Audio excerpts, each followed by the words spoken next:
Steve was very funny, cracking jokes at dinner, though he was still very gentlemanly and well-mannered. He teased Olivia but never crossed any lines. It was quite fun to have dinner with him, Olivia thought. After dinner, the two decided to walk around the neighborhood for a little bit. When they finally reached their hotel again, Olivia felt like she was being watched again. Although it was likely not malicious, it felt very uncomfortable being stared at. Olivia looked up and over her shoulder, only to lock eyes with the young girl who was about the same age as her. Following Olivia's gaze, Steve said in Olivia's ear, "That's the heiress and daughter of the Bridges family in Boston, Bella Bridges." "Oh," Olivia smiled politely at Bella. Bella also gave her a gentle smile. When she smiled, she revealed the dimples on her cheeks. It was a type of genuine, kind smile that people could not help but want to get close to. Bella walked slowly towards Olivia and stretched out her hand. "Hello, I am Bella Bridges. I assume you're here for the, banquet?" "Yes, I am Olivia Johnson of New York City." Olivia gently shook Bella's hand. "I originally thought that I was the only girl who would be attending, and I was worried. Seeing you, I feel much more at ease." Bella smiled again. Her big eyes had the naivete and clarity of a young, wealthy teen who was somewhat sheltered by her wealth. She looked like a well-protected and pampered girl, but one who had been taught manners, so she was not as arrogant and rude as Monica. "Me too," Olivia smiled, getting a good impression of Bella. "Bella, what were you worried about?" Steve asked. He remembered that when he was a guest in Boston when he was young, he pulled on Bella's braids, but it was very normal for children to do this. However, he ended up being chased by a few of her younger brothers for 10 blocks. If anyone should be worried, it should be him, he thought. "Nothing." Bella blushed and looked at Olivia fearfully. She was afraid that the new friend she found wouldn't want to make friends with her because of Steve's words. "Good. There's no reason to be worried about us." Steve shook his head. This Bella was not a bad person. She was not scheming. He liked to tease her when there was nothing to do. Of course, only when her brothers were not present. There was also the particularly annoying butler of the Bridges family, he recalled.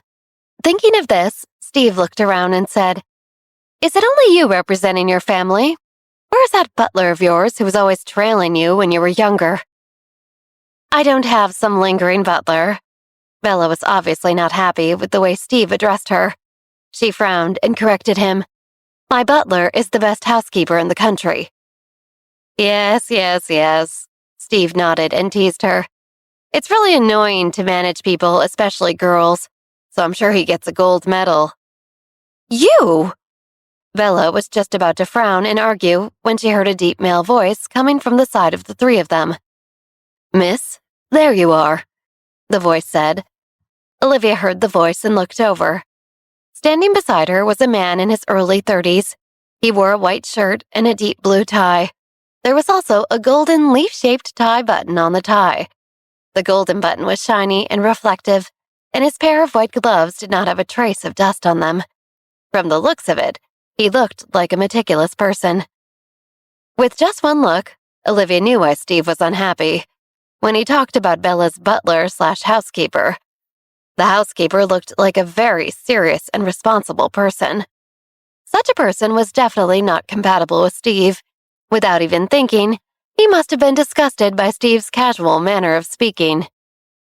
"Aiden!" Bella adjusted her posture when she saw her butler, so she looked more prim and proper. "Miss, although we are in another city, I hope that you can still conduct yourself like a lady. And I hope that you will make up for the 2 hours of piano practice that was delayed in the afternoon before you go to bed tonight." "Okay," Bella replied, and said, "I will." Then she turned to look at Olivia and nodded. "I should go. Goodbye."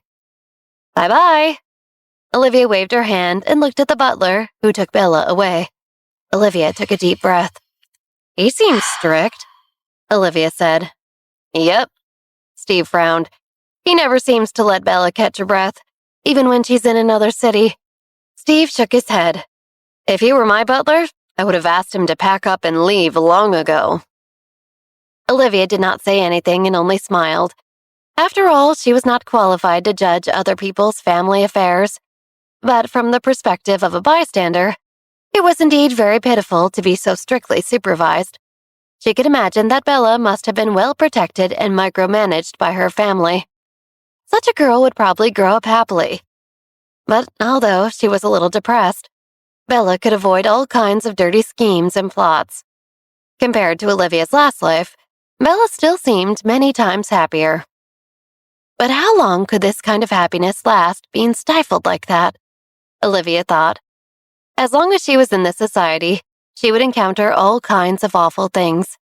When she finally did, would Bella really be able to deal with them?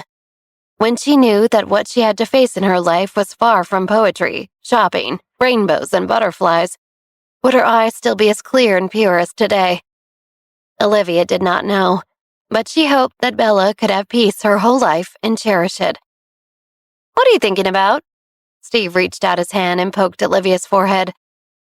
"Chris, don't mess around," Olivia said reflexively.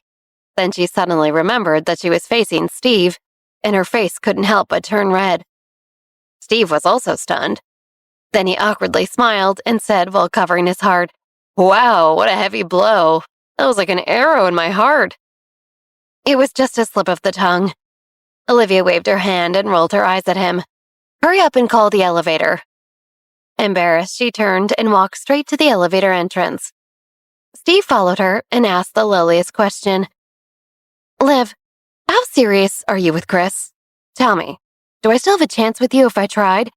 You can be honest with me." "You're so annoying. I can't be bothered with you." Olivia refused and did not answer. At this time, Chris, who had just walked out of the hotel lobby, heard a familiar sound and was slightly stunned. "I think I heard Olivia's voice," he said. He wasn't aware she was at this meeting. He'd only assumed her father had been invited, and she was the one who gave him the hotel address. So wouldn't she have told him then if she was going to be there? Still, he was convinced he heard her voice just now. "Chris, that's enough. That little beauty of yours is currently back home in New York City. Why are you hallucinating? Are you addicted to her? Or is it just wishful thinking that she's here?" Sven teased him. Chris frowned. Was this just wishful thinking? After returning to her room, Olivia took off her pair of leather boots. Although they were pretty, they were very narrow and hurt her toes. After gently stretching her ankle and toes, she felt better, and then she got up and went to the bathroom. The shower in this bathroom was separated from the bath. Once she entered, she could see a very large built-in bathtub. It was so huge she felt like she was lying all the way down in it. Olivia first put the hot water, and then took the flower petals from the shelf beside her and sprinkled them in. Then she prepared her pajamas and towel and took off her clothes before stepping into the bath. The temperature of the water was just right. After staying for a while, she felt her body relax. "Is this a bubble bath?" Olivia picked up a small bottle with a bubble pattern from the shelf next to her. She did not recognize the French words on it, but she poured it into the bath and stirred a pool of bubbles around. "Huh," Olivia smiled as she blew the bubbles in front of her and pushed it with her hands. She played for a while before getting up. She then went to the shower to wash the foam off her body. She used a towel to wipe her body clean and put on her pajamas. It was really an indescribable relaxation. Many things had happened when she came to Philadelphia today, and she was exhausted. While drying her hair, Olivia took her phone and saw 2 missed calls. One was from Wendy, and the other was from Francis. First, she gave Wendy a call and talked about everything she had done that day. Wendy clearly wanted to say something, but she was weird and quiet about it. Olivia wanted to press her, but Wendy said she should wait for Olivia to come back before talking about it. Olivia was a little puzzled. Wendy was a simple-minded person and could not hide anything in her heart, so it must be a big deal for her to not say it aloud. Olivia could not help but start to worry about Wendy. But Wendy insisted she was fine, so Olivia dropped it. After hanging up the phone call with Wendy, Olivia gave Francis a call. "Olivia, hey! I finished the initial planning and game building for our video game, Frances said. I think it's really good. Wendy's characters and backstory are very interesting, and it is very easy to integrate the game into the plot. Oh, I love that, Olivia said. Yeah, I think we should make a single-player mobile game first because we don't have servers or big-name clients or built-in fans yet. A single-player game is more suitable for us, and if it works well, then later we can expand it into more online games and consoles and stuff. It's good that this story is clear in the faction and has a strong rewriting ability. Frances sounded very excited. Amazing! Have you talked to Wendy about creating more characters? Olivia asked. Yep, I don't think it'll be a problem at all. Frances nodded. Most of her characters are as cute as her. She should be very popular with female players. If we put in more effort in operating the game, male players will also be interested. Sure, Olivia nodded and said, what about the production method? Actually, if we want to increase the efficiency, 3D modeling would be better. Although the initial modeling would take a longer time, the subsequent production would be much simpler. Although a large number of game companies were currently taking the 3D route, 2D was indeed very popular, especially hand-drawn, but the cost of producing hand-drawn images was twice as much as 3D. However, the characters designed by Wendy are very suitable for hand-drawn drafts, Frances said. I have no idea what any of that means, Olivia joked, but I trust you. Why don't you and Wendy first research and come up with a set of detailed plans and blueprints for what you want to do? When the time comes, we will do it. Sounds good, Frances replied. Anyway, I'll talk to you soon. Have a good rest of your trip. Thank you. Olivia only then noticed that it was almost 10 o'clock. Good night. After saying this, Olivia suddenly thought of something and asked, Oh, wait, I wanted to ask you, was there anything strange about Wendy at school today? Was she acting weird or anything? No. Frances thought about it and said, She was a little distracted. Why? Huh, okay, no reason. Olivia thought about it and figured it might have something to do with her and Steve not being around. If there's anything up with her, I will tell you in detail when I return to New York, she told Frances. Okay. Frances and Olivia said goodnight to each other before hanging up. After hanging up the phone with Frances, Olivia looked through the window at the moon. Then she opened her balcony door and walked out onto the balcony. She closed the door behind her casually. The balcony was not small. There was a round table and 2 rattan chairs. It felt like a good place to chat and admire the moon. It was a pity that she was here alone. Although there was a bottle of expensive red wine in the room for the guests to taste, Olivia knew she was too young to drink it, and she didn't really like alcohol anyway. Olivia took a few steps forward and placed her arms on the edge of the balcony. The moonlight tonight was especially beautiful, and the moon gave people a feeling that it was very close and very round. Olivia took a deep breath, admiring how full the moon was. At that exact moment, the door on the adjacent balcony was also opened. Olivia was stunned. Wasn't that Jeremy's room? Her heart suddenly fluttered in her chest. Olivia turned around and wanted to return to her room to hide. She quickly turned and tried to make it to her door, but as soon as she opened the door, she realized she had locked herself out of her room. Olivia could not help but feel speechless. What the heck have I done? She thought. When she heard the sound of footsteps approaching on the adjacent balcony, Olivia felt like she might cry. Taking a deep breath, Olivia decided to just take things as they came. No matter what, at least if it was Jeremy on the balcony beside her, she could at least get him to call the guest services to come to open her door for her. Looking back awkwardly, Olivia saw a very familiar face. Jeremy was stunned for a moment before he said in shock, Olivia? He knew that the Johnson family was also one of the 7 big families, but did not expect Olivia to come here as their representative and stay next door to him. Jeremy saw that Olivia's hair was completely wet and her shoulders were drenched. Her fair little face looked like a little more gentle under the moonlight as she stared at him with her big eyes full of shock. Her thin lips were slightly open due to the shock. Dressed in pajamas leisurely wrapped around her slender body, The wind must have felt a little cold. She was also wearing a pair of hotel slippers. At this moment, Jeremy had just finished bathing and had only casually put on a bathrobe. The robe was still partially open, revealing part of his chest. Embarrassed, Jeremy immediately pulled the bathrobe over his chest and covered his upper body. Seeing Jeremy move, Olivia came back to her senses. Olivia asked tentatively, "Jeremy, are you the only one in your room?" "Yes," Jeremy answered. "Only you?" Olivia decided to ask a more specific question. "There are no other people." "Hmm?" A trace of confusion appeared between Jeremy's brows. "No, it's just me." "Oh." Olivia let out a long sigh. Maybe Jeremy wasn't a deviant after all, and Steve Shook had been lying to her or joking with her. Otherwise, she really wouldn't know how to face Jeremy at this moment. After realizing that Steve had been joking about Jeremy, Olivia looked up and said with a smile, "So you are Jeremy Garibaldi and not Jeremy Spencer." "Yes." Jeremy could not hide it anymore. He nodded and said, "That's my real name." "Oh, I see." Olivia nodded thoughtfully. "Should I continue to call you Jeremy Spencer at school?"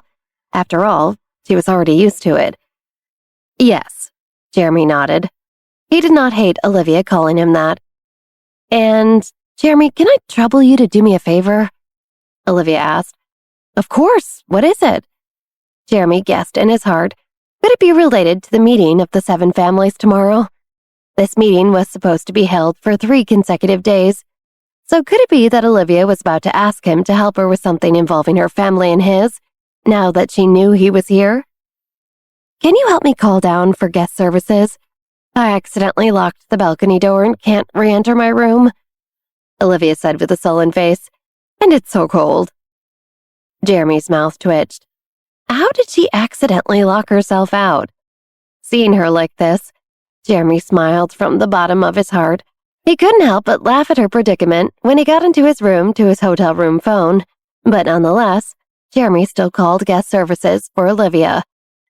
After a few long, freezing minutes, a woman came to Olivia's room and opened her balcony door again. Olivia immediately put on a coat and felt much warmer. "Thank you so much," she said again and again. Then she invited Jeremy to her room's balcony so they could sit and chat together. And this time, Olivia cleverly did not close the balcony door behind her this time. Instead, she opened it wide so that it would not be locked again. Noticing Olivia's small movements, the corner of Jeremy's mouth unconsciously curled up. He had seen a different side of her again. She was sweet and funny. Originally, he had had a tough day today, especially when he thought about the 7 great families meeting together tomorrow. He didn't know what it meant for him or his family, so naturally he felt slightly scared and depressed. But now he looked at Olivia, and Jeremy felt much more relaxed in his heart. "What are you laughing at?" Olivia rolled her eyes at Jeremy. "Is it that funny that I locked myself out?" Ha ha ha. Jeremy laughed out loud, thinking about it again. It felt so good to release all the tension he'd felt earlier through this little moment of levity. Then, under Olivia's threatening gaze, he restrained his smile and said, "Sorry, I thought it was cute." Yeah. Olivia snorted and got up to pick up a bottle of orange juice and 2 glasses from her room's wine cabinet. She walked back to Jeremy and said, "Well, you have helped me, and since we are old acquaintances, let's have a small drink." When she saw the table on the balcony in the beautiful moonlight, she wanted to find someone to have a drink or a snack with anyway earlier. Then she happened to see Jeremy, so why not have a cup of orange juice or 2 and hang out? Okay. Jeremy felt that he was in a good mood now. This juice looks super fresh, and it smells very good. Yes. Jeremy looked at the bottle and said, "The famous French restaurant Le Fake Castle has a juicer, and they make all sorts of fresh juices downstairs. It's overpriced, but the healthy rich ladies in the neighborhood seem to love it. They sell celery juice down there for $20 a pop." $20 celery juice? Olivia was stunned. Isn't it ridiculous to let customers spend so much on juice? Jeremy looked at Olivia and blinked. He leaned over and pointed at the wine rack. Those wines are even more expensive than these juices. So you're lucky you don't have a soft spot for alcohol. If it were me, I would have picked the wine. Ah, Olivia nodded, then joked. Isn't it too late to pour it back now? Yes, Jeremy nodded. He looked at Olivia's expression and smiled. Good thing we both like orange juice. Olivia laughed dryly. After 2 glasses of orange juice, Olivia felt that she had let go quite a bit.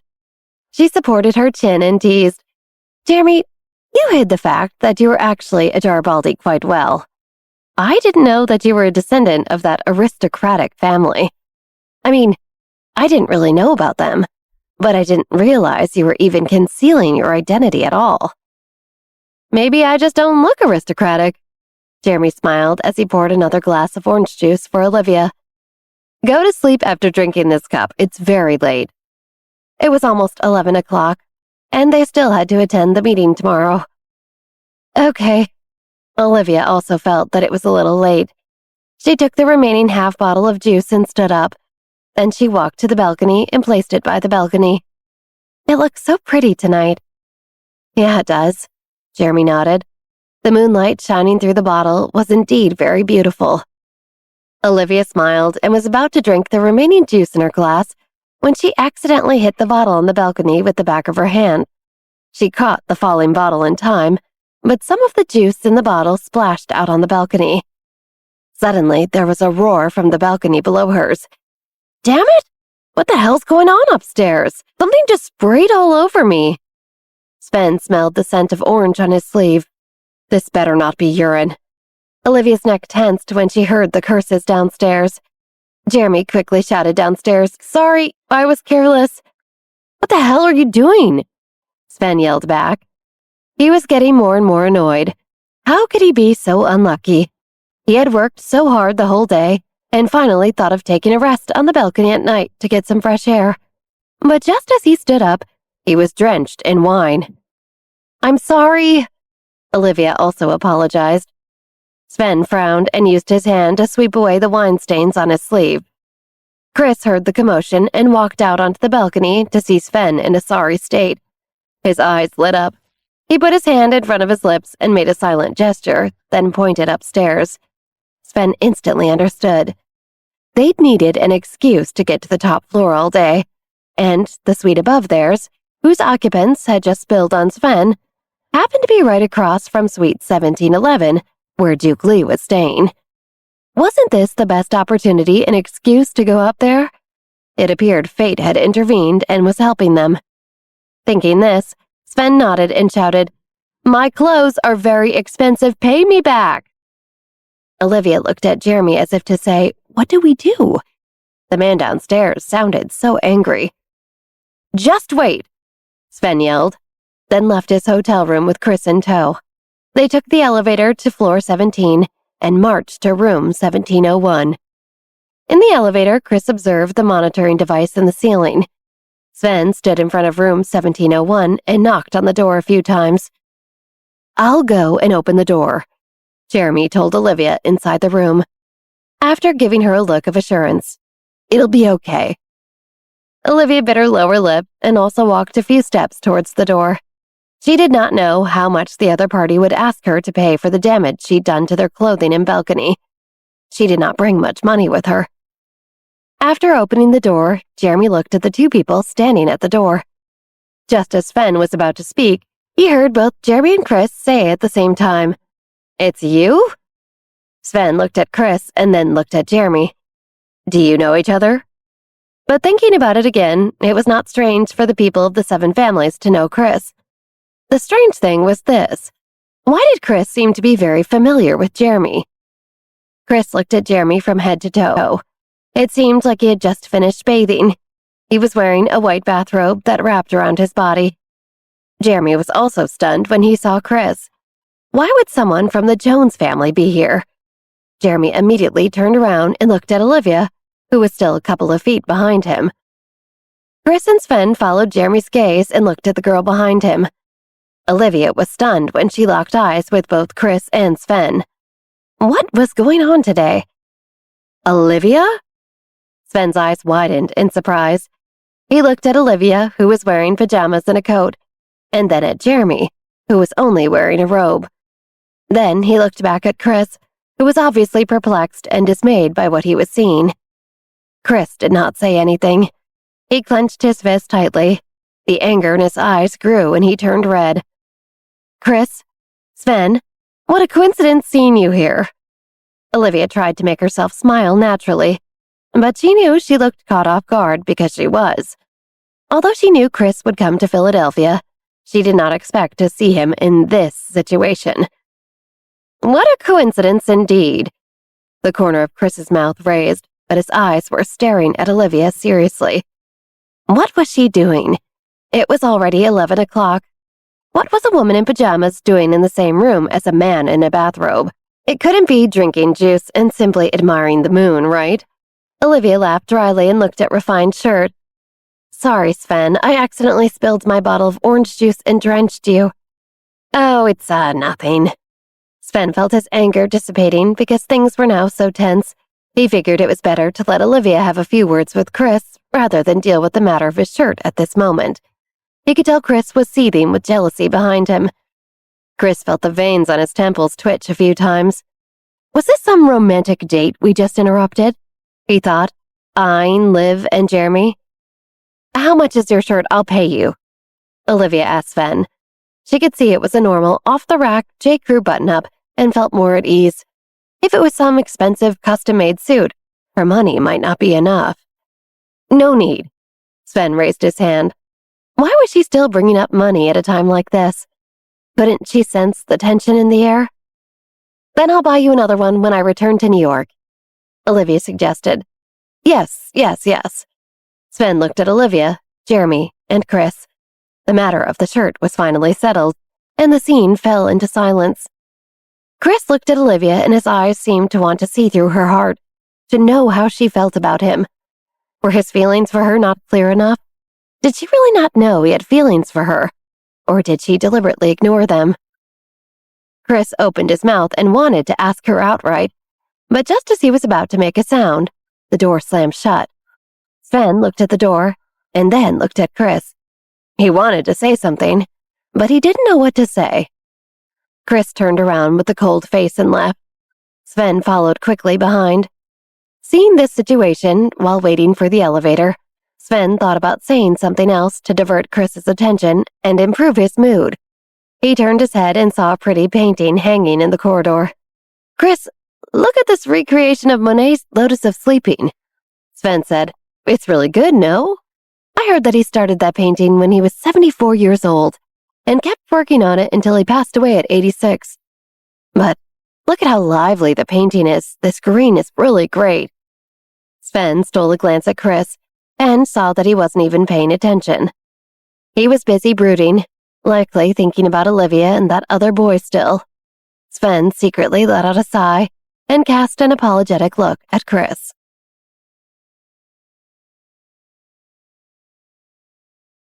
Olivia looked at Jeremy. Why did he suddenly slam the door on Chris and Sven? Weren't you finished talking? Jeremy looked at Olivia and asked.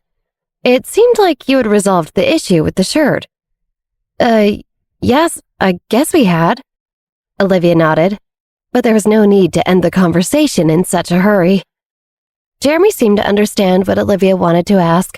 He directly answered, Chris knowing the location of the secret meeting of the 7 families is not very good.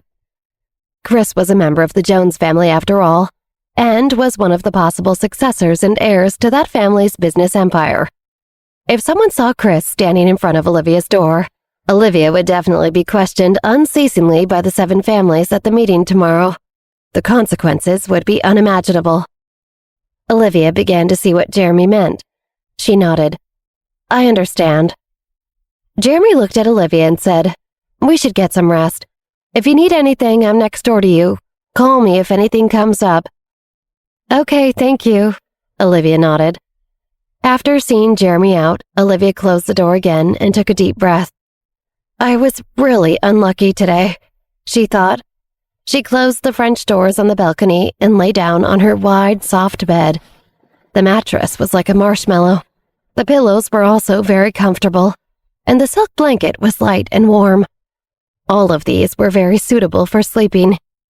Maybe she was really a little tired, or maybe it was the effect of the shock of seeing Chris finally wearing off, but Olivia fell asleep in an instant. Then, suddenly, Olivia heard someone suddenly barge into her room, opening the door furtively and closing it again quickly. She could sense them staring at her with unfriendly eyes in the dimly lit room. So Olivia suddenly opened her eyes and sat up while clutching the blanket over her body. She hadn't turned off all the lights in the room, so Olivia looked to her right and saw her uninvited guest. Her brows furrowed. "Chris, it's the middle of the night. What are you doing in my room?" Chris did not say anything but continued to stare at Olivia like a falcon locking onto a sleeping rabbit. "Seriously." Olivia paused for a moment. "How did you come in?" "I hacked into the hotel system and matched the lock's magnetic bar of your room with my room card." Chris finally answered Olivia's question. His voice was low, as if he was trying to control his emotions, trying his best to remain calm. "Ugh." Olivia slightly narrowed her eyes. This kind of behavior was not very acceptable. "In the future, remember to lock the door's top lock if you really want to keep people out," Chris said. "Thank you for your midnight safety education class." Olivia glanced at the clock hanging in the room and said, "Chris, it is 2:30 in the morning. Did you openly appear in my room just to give me such a lesson? Was he just bored?" Chris did not answer Olivia's question, but instead walked to her bedside slowly. "What do you want to do?" Olivia frowned and crept backwards. "Do you really not know?" Chris stared at Olivia. "What should I know?" Olivia looked at Chris with caution. Chris noticed that Olivia was a little scared in her eyes. He grabbed Olivia's wrist and pulled her in front of him. He let her palm press against his chest. "Can't you feel it?" What should she feel? Olivia blinked her eyes and looked at the obviously angry Chris. She was confused by Chris's behavior today. After thinking for a while, she thought of a more reasonable explanation.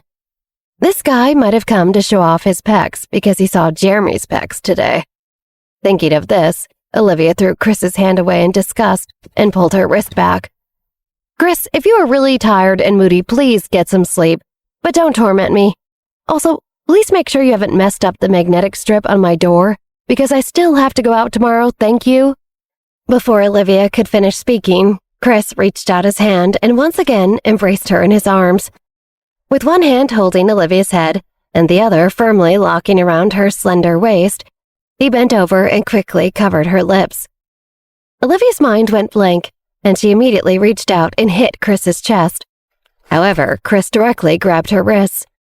Thinking quickly, Olivia bit the corner of Chris's mouth. The blood in her mouth spread to the tip of her tongue. Chris only frowned but did not bulge, nor did he have the intention to dodge away from her. Suddenly, Olivia summoned her powers and, pushing him off, she practically flung him against the bedpost, causing the wind to knock right out of his lungs. It happened so fast, and the room was so dark, that Chris was unsure what had happened. But Olivia had managed to escape from Chris's grip. While he was still disoriented, Olivia raised her hand and gave him a slap. "What was that? That was crazy!" Chris wondered aloud. He had felt like he had a dizzy spell and fell forward on his own accidentally, and he wasn't fully convinced Olivia had pushed him into the headboard, using some sort of hidden powers. "I am crazy," she yelled back, "and if you do that again, I'll be crazier." Blood was still dripping from the corner of Chris's mouth. He suddenly shivered and took a few steps back. After glancing coldly at Olivia, Chris turned around and strode out of Olivia's room, confused and slightly unsettled. The door was closed again with a bang. The sound of the door being closed made Olivia shiver. It even woke Jeremy, who was next door to Olivia. He frowned and immediately sat up. Could Olivia be in danger? He thought. Olivia, who was in her room, angrily got up and took a tissue to wipe the blood from the corner of her mouth. As she wiped, she muttered, "You are crazy. You are crazy, Chris Jones." She had a good impression of Chris before. Chris had helped her a lot with her own goals and with her dog Polly. She knew that Chris had helped her a lot, and in those ways, Chris was a very good person. But when Chris made a fuss tonight, Olivia's favorable impression of Chris had been completely wiped out. That madman, she thought. Her musings were interrupted by the sound of knocking. "Don't you have a room card?" Olivia snidely remarked as she walked to the side of the door and locked the second lock. Then she turned off the big lamp and turned on a small nightlight. She returned to her blanket under her blanket and muttered angrily, "You are crazy, Chris Jones. Who cares about you?" Olivia was so frightened by Chris in the middle of the night that she did not dare to turn off the nightlight. Fortunately, the small nightlight emitted a very gentle, dim glow, so it was very suitable for sleeping. Outside Olivia's door, just as he was about to call Olivia's name, Jeremy heard the sound of the door being locked. His heart froze. Oh no. A terrifying thought lingered in his mind. There's someone in there with her, and Olivia's in danger. This is not good. Jeremy immediately turned around and returned to his room. He opened the floor-to-ceiling door to his balcony and walked out. Looking at the distance between his balcony and Olivia's balcony, Jeremy took a deep breath. He took a few steps back and started running. Then he used both hands to support the balcony on his side and kicked hard with his legs. Using this momentum, he jumped onto Olivia's balcony. His hands tightly held onto the edge of the balcony and climbed up. After jumping onto the balcony of 1701, Jeremy reached out his hand to push open the closed floor-to-ceiling door. After pushing open the door, Jeremy immediately went in. "Olivia, are you all right?" As he asked, Jeremy immediately took precautions and searched the room for Olivia. Olivia, who had just fallen asleep, heard him and sat up with a blanket around her shoulders again. When she saw Jeremy suddenly barge in, Olivia grew terrified. "Jeremy, what are you doing? It's the middle of the night. Why did you break in here?" Jeremy looked around and found that there was indeed no danger. He let out a sigh of relief and said, "I thought you were in danger. I heard your door slam." It was nothing," Olivia said, not wanting to explain the Chris episode to Jeremy. "I'm fine," Olivia whispered. She felt like she was on an emotional roller coaster, being scared over and over, and she thought she might cry. "Now, if there's nothing else, then hurry up and leave. I really want to sleep." "The floor-to-ceiling door in your balcony was closed and not locked. It's very unsafe," Jeremy said. Olivia narrowed her eyes. "Please, just go to sleep." "Okay, I'm leaving." Jeremy turned around and walked out of the balcony. He jumped back. The front door of his room was still locked, so he could only jump onto his balcony and go back that way. Fortunately, it gained some experience. This time, he jumped a lot easier with less fear. Taking a deep breath, Olivia got up and locked the floor-to-ceiling door to her balcony. She felt that this was a night she would remember for the rest of her life. When she went out, she must always lock the doors. At least that could ensure a precious sleep that would not be disturbed. Once again, she fell headfirst onto the bed. But as soon as she felt like she was entering a deep sleep, the alarm on her phone rang, signaling that it was already morning. She struggled to sit up. Olivia's eyelids were very heavy, and all the cells in her body were shouting, "I'm so tired, I want to sleep." However, the matter of the meeting was more important. Olivia stood up and took a cold shower before she finally felt alert. Looking in the mirror and seeing her obvious dark circles, she sighed. She hoped that her misfortune would end before breakfast. From today onwards, she had to focus on business, and she couldn't afford to be unlucky anymore. She put on her makeup and changed into a sleeveless dress. There was white handmade flower embroidery around her waist, and on her feet she wore a pair of pink high heels. The two sides of the shoes were also decorated with white ornaments. She wore a short, white fox fur coat and held the white Prada handbag that she had bought last month in New York. The overall outfit was both youthful and energetic, but also had a trace of solemnity and seriousness.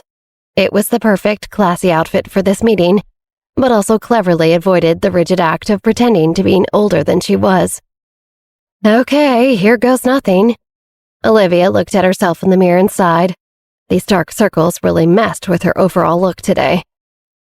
When she walked out of her room, she ran into Jeremy and Steve, who came out of their rooms at the same time. "Morning." Steve looked at Olivia and then looked at Jeremy. He saw that the two of them weren't surprised to see each other, so we realized they must have already seen each other yesterday. "Morning," Olivia greeted him. "How was your sleep last night?" Steve looked at Olivia and asked. Olivia felt angry at the mention of this. "Guess." "Did you sleep well?" Steve guessed. The bed here was quite comfortable, except for someone who slammed the door in the middle of the night and shocked him. He slept quite well. "Ah." Olivia laughed at herself and said, "Guess again." Steve looked at her face carefully and said, "So you did not sleep well. You've got dark circles under your eyes." "Isn't it obvious?" Olivia looked like she was crying. "It's all right," Steve comforted her. "If you didn't say you didn't sleep well, I wouldn't have noticed. You will be fine." "Thanks," Olivia sighed. The three of them went to the elevator as they talked. "Why didn't you sleep well?" Jeremy looked at Olivia and asked. Olivia's mouth twitched. "If you hadn't barged in, I would have slept a little better." Of course, she knew the main real culprit was still Chris Jones. He was the reason Jeremy barged in the first place. When Jeremy heard this, he lost his voice. Yesterday, he really thought Olivia was in danger. That was why he rushed in. Steve sensed that something interesting must have happened last night. "Liv, what happened last night? Tell me." "It's hard to explain." Olivia did not want to talk about it anymore. At that moment, the elevator had arrived. Olivia walked into the elevator. "What is the floor of the breakfast dining room?" "The third floor," Steve replied. "I checked online yesterday. The dishes in this hotel are very famous. The comments online are very good. Yesterday, in order to create the fact that he was a hedonistic young man who had nothing to do for whoever was watching him on the surveillance cameras, he had put a lot of effort ordering a gluttonous amount of food to his room." Olivia smiled. "Then I have to try it." "I can't wait," Steve said. After the topic of conversation shifted to breakfast, he did not ask Olivia about what happened last night. When they reached the third floor, the elevator door opened and they smelled maple syrup and bacon. As they walked towards the dining room, the elevator to their right opened and Bruno and Edward walked out. Bruno saw Olivia, Steve, and Jeremy smiling as they prepared to eat together. A touch of ridicule flashed across his eyes and he said softly, "This Liv really has some ability. She got to know the people of the Garibaldi and the Shook family so quickly." "Of course she did," Edward snorted coldly. His eyes were full of disdain. She was, after all, just an interloper to him. The elevator on the other side of the hallway also opened. Duke Lee and his companions also walked out. When Duke Lee saw Olivia from afar, he exchanged a look with the man beside him. The two of them approached Olivia, Steve, and Jeremy.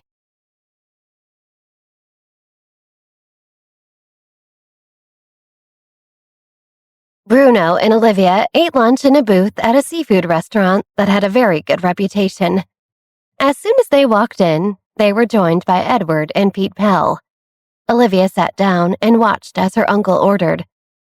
"We'll have the catch of the day," he began, his voice carrying the confidence of someone familiar with the menu's offerings.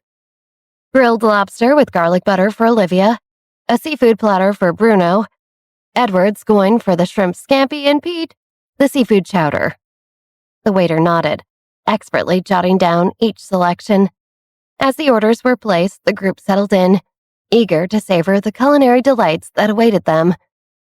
Bruno, leaning back comfortably in the booth, couldn't help but chime in with enthusiasm about the restaurant's renowned fare.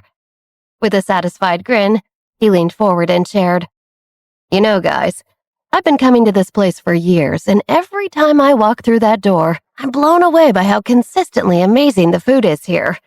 It's like they've mastered the art of bringing out the flavors of the sea in every dish. The lobster with that rich garlic butter. It's like a piece of heaven on a plate. And that calamari and scallop dish, trust me, you'll get to experience a seafood symphony that you won't soon forget. The shrimp scampi and seafood chowder, they're not just dishes, they're flavorful journeys. This place, it's a treasure trove for anyone who loves seafood." Olivia watched her uncle and could sense that there was more to why they were here than just the excellent food, though. "What are you up to, Uncle Bruno?" she wondered. After the main courses were served, Pete Pell gave Bruno a pointed look, and Bruno suddenly said, "There are many fun things to do around here.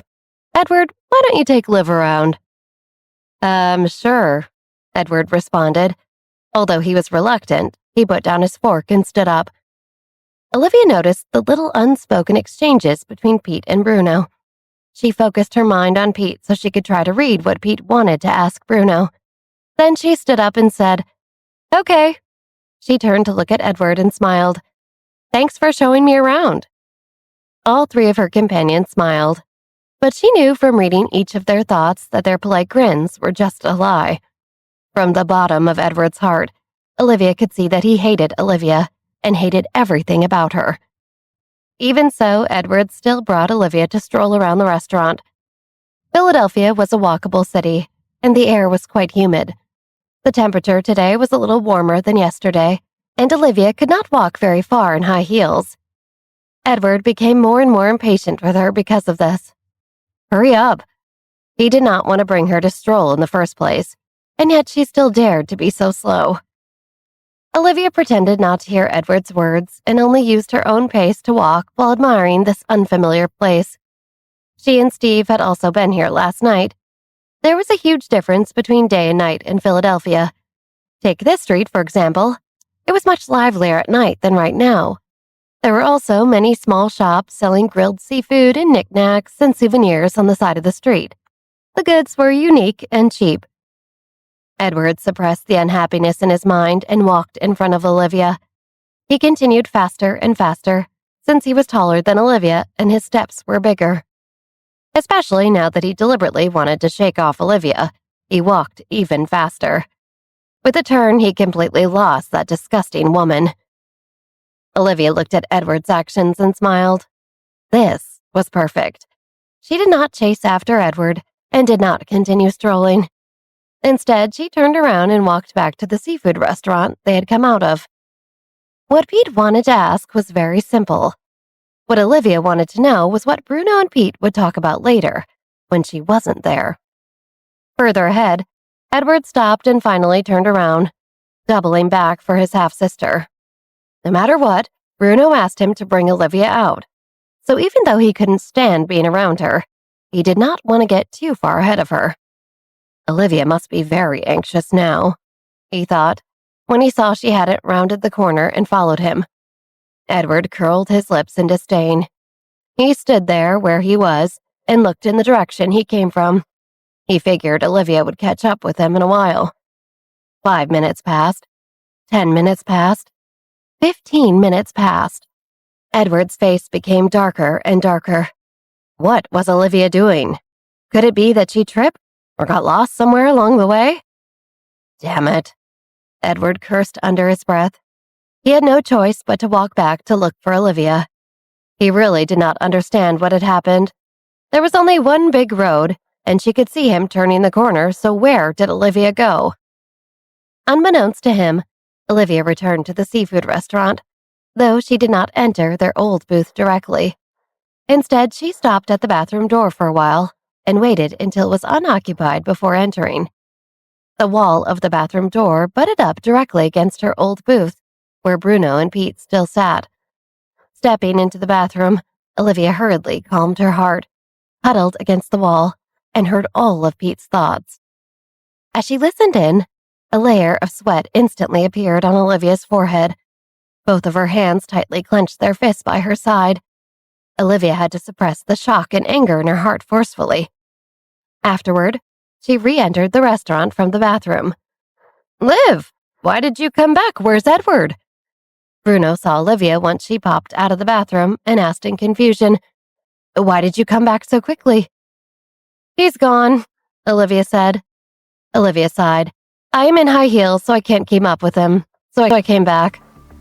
"Is that so?" Bruno frowned slightly like he didn't trust her. "That's right," Olivia nodded. "I don't have Edward's number, so I had to come back here first to tell you." As soon as Olivia finished speaking, Edward ran back, sweat dripping down his face. He searched several times but could not find Olivia. Could it be that this damn woman was really lost? He rushed back in a hurry, but saw Olivia standing by Bruno unharmed. Edward's anger surged into his heart. For the first time in his life, he lost control of his emotions and shouted at Olivia. "Where did you go? Do you know how long I've been looking for you?" Olivia looked at Edward, who was glaring at her angrily, and frowned. "You have the nerve to yell at me? What were you doing walking so quickly ahead of me?" "It was clearly you who was walking too slowly," Edward retorted. "I walked too slowly? You try walking a few laps in high heels. Let's see how fast you can walk," Olivia said in a mocking voice. All right, stop arguing," Bruno interjected. Hearing the two of them talking up to this point, Bruno let go of the suspicion he had towards Olivia moments earlier. "Let's not yell in front of our guests, okay?" Only then did Olivia and Edward stop talking. Pete stood up and smiled.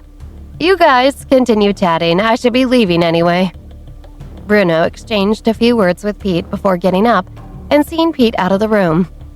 After Pete left, Bruno then brought Olivia and Edward back to the hotel. Olivia returned to room 1701 and locked her door behind her. Her previous calm expression melted away, and Olivia leaned against the door with her back against it, her face serious and somewhat panicked. When she was listening in to Pete's thoughts just now, she had heard what Bruno was talking about. Her Grandpa Jack and Bruno had been secretly transferring funds and assets from Johnson's Food New York headquarters to their branch in London. When the Johnson family was facing bankruptcy in her previous life, Monica called Edward in Europe to beg for his help, but he didn't help. And now Olivia suddenly understood why. This was a conspiracy. Bruno and Grandpa Jack, and even Edward, were all working together and undermining Michael.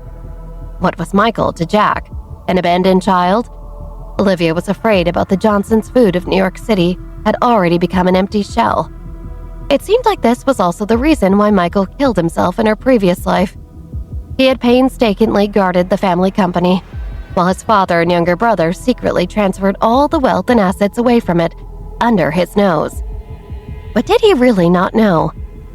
Olivia frowned slightly and suddenly remembered the general account report she saw in Michael's study the other day. The $20 million that had mysteriously disappeared. She finally knew what was going on. Her heart felt cold and sad. Just as she was thinking, there was a knock on the door. Olivia immediately took a deep breath and composed herself. Then she turned around and opened the door. Jeremy and Steve stood outside the door. "How was lunch with your uncle?" Steve asked with a smile. "It was good." Olivia smiled. "What do you want?" "We came to see you." Steve stretched and said, "To let you know there will be a meeting in the afternoon later. You seem to be very tired. Why don't you sleep for a while?" "Sleep for a while?" Olivia was stunned. There were so many things that happened today. She had forgotten that she did not have a good rest last night. But after Steve mentioned it, Olivia felt a little sleepy. "Yeah, you can sleep for a while if you want, and we'll come to get you later," Jeremy said. "Okay, thank you." Olivia smiled and nodded, but immediately after sending them away and shutting her door, Olivia's eyes became cold. She should have a chat with Jed tonight. After resting for only about 30 minutes total, Olivia's mental state during the afternoon meeting was clearly much better. Everyone listened as Greg Kong briefly described the current industry situation in the United States and analyzed the business forecasts of the 7 families. He also subtly pointed out some families who had started rising up in the world. The Kongs had been paying close attention to the entire country's social and financial development, so Greg's analysis was very fair and comprehensive. "Up until now," Greg said as he looked at the people below the stage, "is there something that any of you don't understand? Or do any of you want to ask something?" The room was silent. Greg had already explained everything pretty clearly. None of them were stupid, and they knew what was going on. "Great. Well, then next I would like to ask about the Park family's current situation." Greg looked at Jed Park. This question also drew the attention of the others to Jed and Olivia, who were sitting side by side in the middle of the meeting room. "What's the current situation of our family?" Jed repeated. The corner of Jed's mouth raised. He wasn't expecting such a direct question.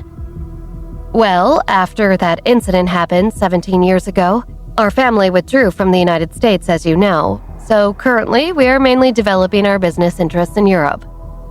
Olivia turned her head and looked at Jed, She was realizing that she didn't know anything about the Park family. Jed glanced at Olivia. Olivia should know about the Park family situation, he thought. She certainly had the right to know. She was Victoria Park's daughter, after all, and would be till the day she died. But the others really didn't deserve to know all the ins and outs of the Park family. "Can you tell me more about those business interests you speak of?" Greg looked at Jed. The Parks had been in hiding for so many years, so they remained a mystery to everyone.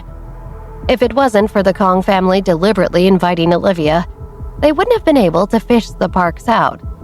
But as members of the 7 significant families, Kong naturally felt they had an obligation to know more detailed information about the Parks. "I'm sorry." Jed looked at the scheming eyes around him and smiled. He spread his hands and said, "I have been studying outside the country. I was simply sent here because I was already planning a trip here at some point. The business of my family is managed by my parents, though, so I'm not sure how to answer your questions." Everyone knew he was, of course, lying. And although everyone saw through it and suspected him of lying, no one said so out loud. After all, they hadn't figured out the details of Park's family situation yet, so it wasn't easy to make a judgment in case they were wrong. No matter what, though, they decided, they had to investigate the Park clan's current capabilities and strength. Only Jeremy's face darkened slightly. Jed had appeared together with Duke Lee, which meant that the Park family was now somehow involved in the European mob underworld and had connections with the largest organized crime syndicate in the world. Jeremy looked at Olivia with a slight uneasiness. His expression was complicated. The Park family's appearance could be said to be helping Olivia. This was a good thing, but the troubles that accompanied the Park family's appearance were not small either. That year, when the Park family went bankrupt, Jeremy's family knew that someone had made it happen on purpose, even though the Jarabaldis did not have any evidence. Now that the Park family had appeared again, the person behind their bankruptcy would definitely try to hurt them once again. Or, if they were too far away to reach the Park family, that did not mean they couldn't touch Olivia. The Park family only sent a young member of their clan, but if anyone wanted to lure their patriarch, Andrew Park, out of hiding, it was inevitable that some people would use Olivia to do so.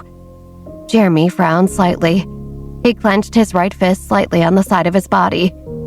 He was afraid that Olivia's troubles would really begin as soon as everyone realized this. Jed clearly did not want to say anything more to Greg, though, so Greg did not continue asking questions in the front of the room. Soon, the afternoon meeting was dismissed. Olivia accepted Jed's invitation for dinner and met him at a corner deli just down the street from the hotel. It couldn't be more different than the place she had gone with Bruno. This restaurant was unpretentious, loud, and had a menu bursting at the seams with items. Olivia smiled and felt much more at ease here as she sat on the right side of the square dining table beside him. Sitting opposite her was Duke Lee. "I don't know what you like to eat, so I just ordered all the things that Grandpa Andrew often said were Aunt Victoria's favorites in the States," Jed said with a smile. "Thank you," Olivia said. Olivia looked at the dishes on the table and saw that Victoria would indeed like all the dishes laid before them. She raised the corner of her mouth and looked at Jed. "What kind of person is Grandpa?" "Oh, let's see." Jed thought for a while. "He's kind of like a big kid." "A big kid?" Olivia leaned forward, intrigued. "The head of an entire family is a big kid? How so?" Her Grandpa Jack on her dad's side was a very serious person, and he was a little unpredictable. She was very interested in her grandfather on her mom's side, Grandpa Andrew, whom she had never met before. Grandpa's already 60 years old, yet he suddenly wanted to go skateboarding with one of my cousins recently. My father was worried that he would fall and break a hip and persuaded him to let go of the idea for a few months. After that, he had no choice but to buy Grandpa an adult electric skateboard because he kept bringing it up. It was the kind that could be held with one's hands and it doesn't go very fast. Dad felt safer that way. Jed gestured. "Oh," Olivia nodded. She had seen young office workers on the streets using the kind of scooter Jed was referring to. "Ha ha." Duke Lee suddenly thought of something and laughed out loud. "What?" Olivia curiously looked at Duke Lee. "Oh, he's probably thinking of another thing Grandpa Andrew does," Jed said. "Grandpa has a habit of doing morning exercises. We live on a very large golf course. For a while, he went out very early for a period of time and carried a very large bag. We thought he went to play golf with a friend, but in the end, we found out that he just went to practice skateboarding." Jed smiled speechlessly. He had one of his servants turn his skateboard into an off-road electric skateboard. The old man goes skateboarding every morning, but our entire family didn't know. He perfectly concealed it from everyone. Later, the police felt that it wasn't safe to intercept the old man by the roadside and send him back, so they told us to stop letting him ride all day. "Ha!" Olivia laughed loudly.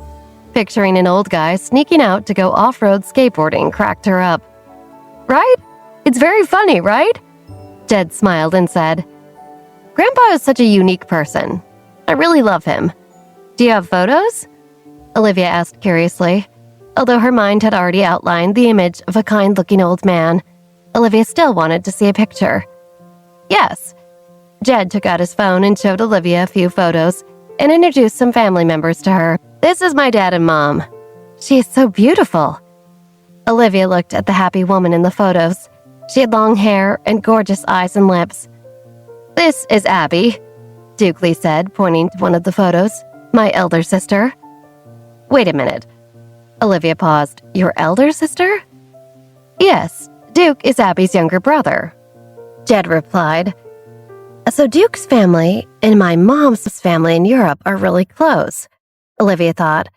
"I'll have to figure out the details eventually," she decided. "So, should I call you my cousin, basically?"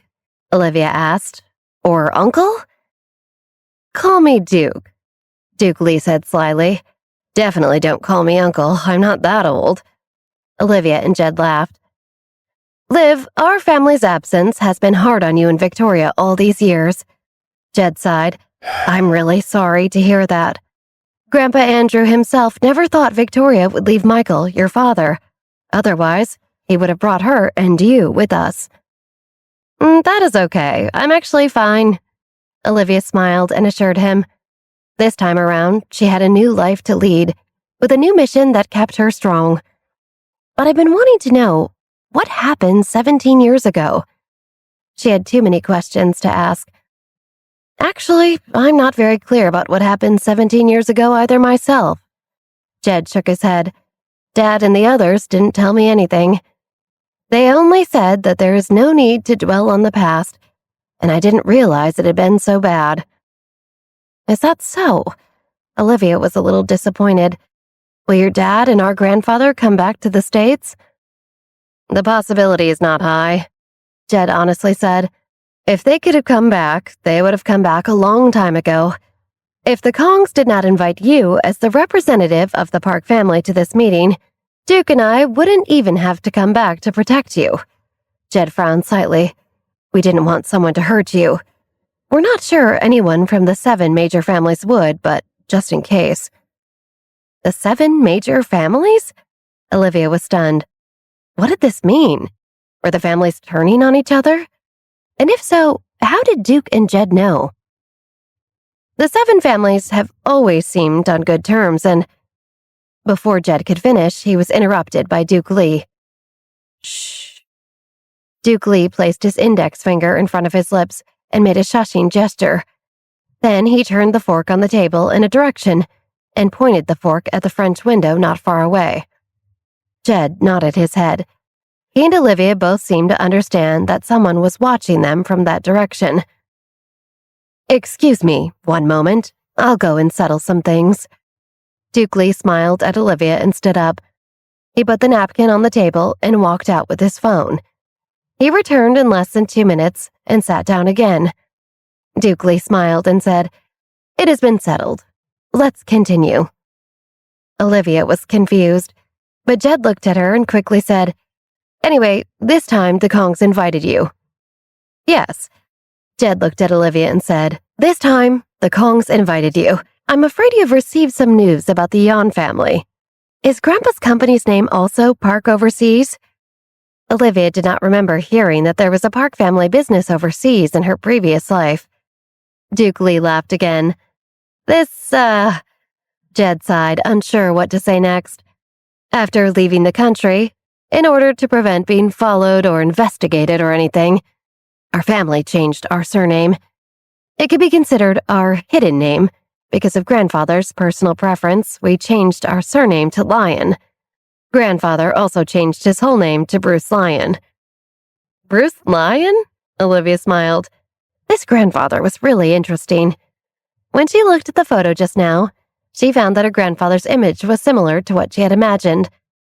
Duke's real name is Alex Pope, but he claims to be Duke Lee, so certain people can't dig deeper into his whereabouts and his dealings.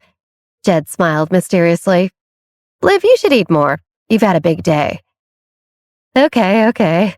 Olivia smiled and took a few more bites. Then she picked up her soda and took a sip while thinking about the name Lion. She remembered that in her previous life, there seemed to be a very big piece of news about someone named Lion. It had something to do with that name, at least, but she could not remember the details at that moment. I came back on a temporary basis this time. I will be going back home soon enough, Jed said. I think you should bring Aunt Victoria here to see us when you have time before you leave. I will tell my mother, Olivia smiled. If she told Victoria that her grandfather was still alive and that he was living very well in Europe, Victoria would definitely be very happy. Good. Jed opened his mouth and asked, Do you know why Aunt Victoria left Michael? No, I don't. My mother didn't tell me, wouldn't tell me. Olivia shook her head. I thought you would know. That was what had happened 17 years ago. How would I know? We all thought Aunt Victoria lived a good life in New York City because we cut off all ties with everyone here for fear of being traced if we so much as Googled her name. Jed was stunned. We didn't expect it to turn out like this. Olivia lowered her head slightly. She was a little disappointed. She thought she could ask Jed about what had happened 17 years ago, but she did not ask anything further, given how little he knew. At least, she comforted herself, I know that my grandfather and uncles are still alive. After dinner and chatting for a while, Olivia returned to her room. But just as she opened the door, Olivia frowned.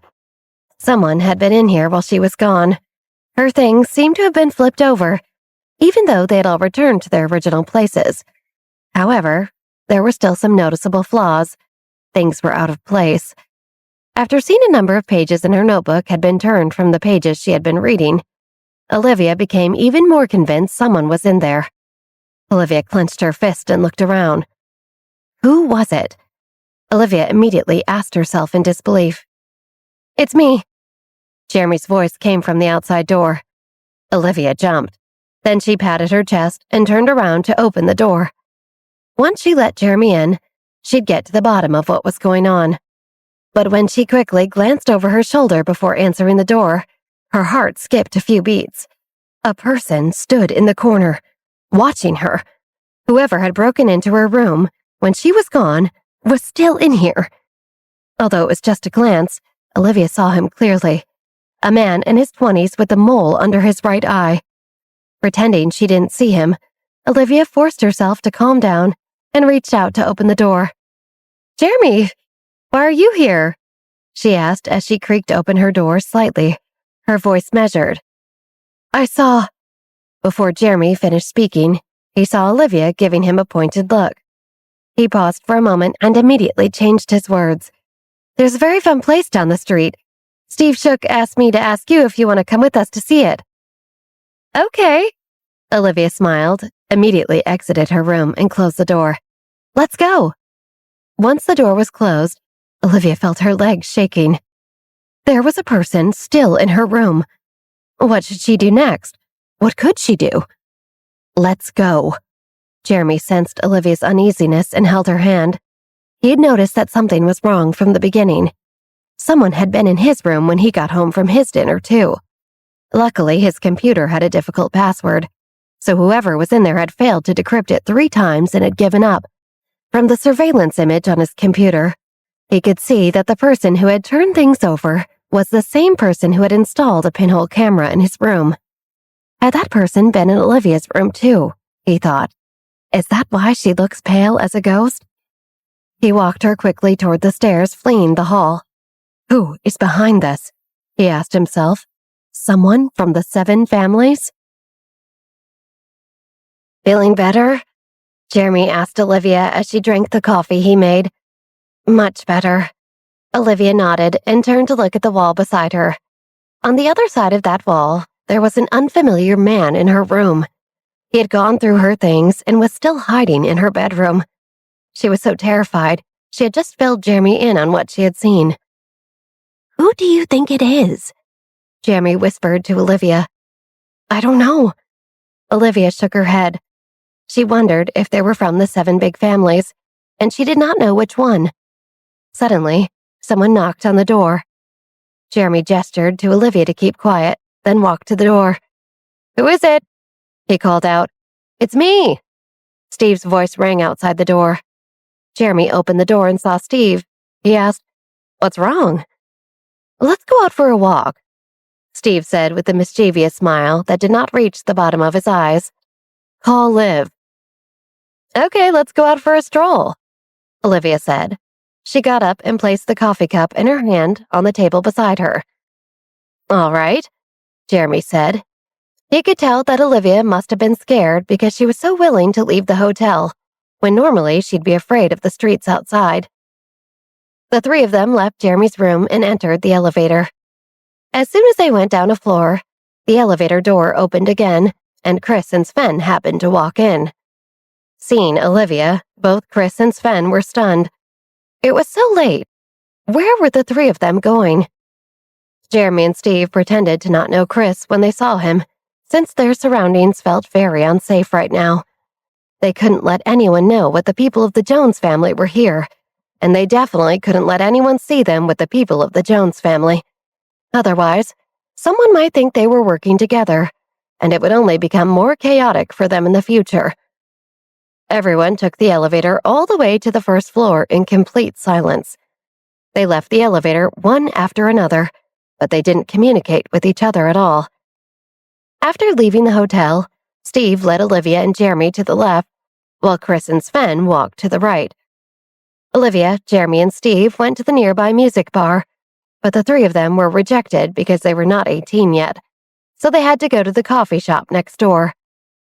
I called you guys to come out with me because I don't know if it's safe to talk in the hotel. Someone went through my entire room. Steve used a spoon to stir the coffee in his cup. What about you? Same here, Jeremy said. He glanced at Olivia and said, When I went to look for Olivia, that person was still in her room and did not have time to leave. But she and I were both scared to go back in and confront him because we didn't know what he was capable of or who he was with. He could have had a gun. Olivia thought about using her powers, but she was so thrown off and didn't want to get shot, so she just stayed with Jeremy. So you didn't catch him? Steve looked at the 2 of them. It's useless to catch him. He won't say anything, Olivia said. On the contrary, when the people who put him up to this see that he's been exposed, they might do even more outrageous things to scare us. Olivia took a bite of her red velvet cake. Previously, she had indeed been a little frightened, but now she had calmed down a little. Then what should we do? Pretend that we don't know there's a guy stalking us and going through our rooms? Steve still felt a little strange. I will go and find Greg Kong. Olivia raised her eyebrows slightly. Is it useful to even tell him? Steve took out a spoon from the coffee cup and placed it on the table. It's useless, Olivia replied, but I want to see his reaction. His reaction? Steve was a little puzzled. Yes. After drinking a mouthful of foam coffee, Olivia said, We're all here to attend Kong's meeting. Olivia paused for a moment and thought of Jed's words. I want to see if he looks like he knew about this man ahead of time. No matter what, she had to know the attitude of the Kong family, the leader of 7 major families. Let's go see him now, Steve said. I remember Greg's room was 1727. Okay. Jeremy was the first to stand up. What's the hurry? Olivia held her cup and said, I haven't finished drinking my coffee. Now that she had calmed down, she did not feel that it was scary anymore to deal with anyone. Besides, she could read people's minds, so maybe she could figure out what was going on that way. No matter what, she just had to act according to her plan. Jeremy sat down again. He looked at Olivia, who had a calm face with a burning gaze. Her calmness, at a time like this, attracted him in spite of herself. So calm, Steve smiled. All right, then, it just so happens that I haven't finished drinking my coffee either. At that moment, Olivia's phone vibrated. It was an email. Olivia picked up her phone and looked at the sender. She frowned. What was that crazy Chris Jones doing again? She unlocked her phone and opened the email. It was a picture. What picture are you sending? She muttered as she clicked on the picture. It was a screenshot of a surveillance video of the mysterious man entering her room. After saving the picture and deleting the email, Olivia stood up and said, Let's go. With this picture in hand, she was more eager to get to Greg immediately. It was only the first day of the 3-day meeting, and so many things had already happened. A few doors down in the music bar where Olivia and the other two had not been able to enter due to their age, Chris and Sven sat in the corner. The lights in the room were gentle, and coupled with the wine fragrance and saxophone music, it gave people a relaxed and leisurely feeling. Chris, I thought about it carefully, and last night between you and Olivia was probably just a misunderstanding, Sven said. She probably didn't realize you weren't meaning to come on so strong. I know, Chris answered and called the waiter over to order 2 bottles of sparkling water. He was impulsive last night. The more he cared, the more likely he would lose his mind. I never meant to make her think I was going to take advantage or even try anything with her. I was just being stupid, Chris said. Sven paused for a moment. In the middle of the night, Chris went out before he had gone to sleep. When he came back, there was a red palm print on his face. Did you send the picture to her? Sven asked. Yes, Chris answered. He picked up a bottle of water from the waiter and drank it. Chris, Sven smiled slyly and said, Do you sending that picture count as taking the initiative to make peace with her? He did not think that he would ever have the chance to see Chris give in to someone else in his life. It was obvious how much Chris liked Olivia. Shut up. Chris pushed some water in front of Sven. Drink your water. Thank you. Sven smiled. That was all he needed to say. He knew saying anything else might anger Chris. Listening to the music, Chris drank another mouthful of water. For some reason, he felt a little irritated, like he'd become so different from the version of himself he was used to. When she returned to the top floor of her hotel, Olivia stood in front of the door for suite 1727.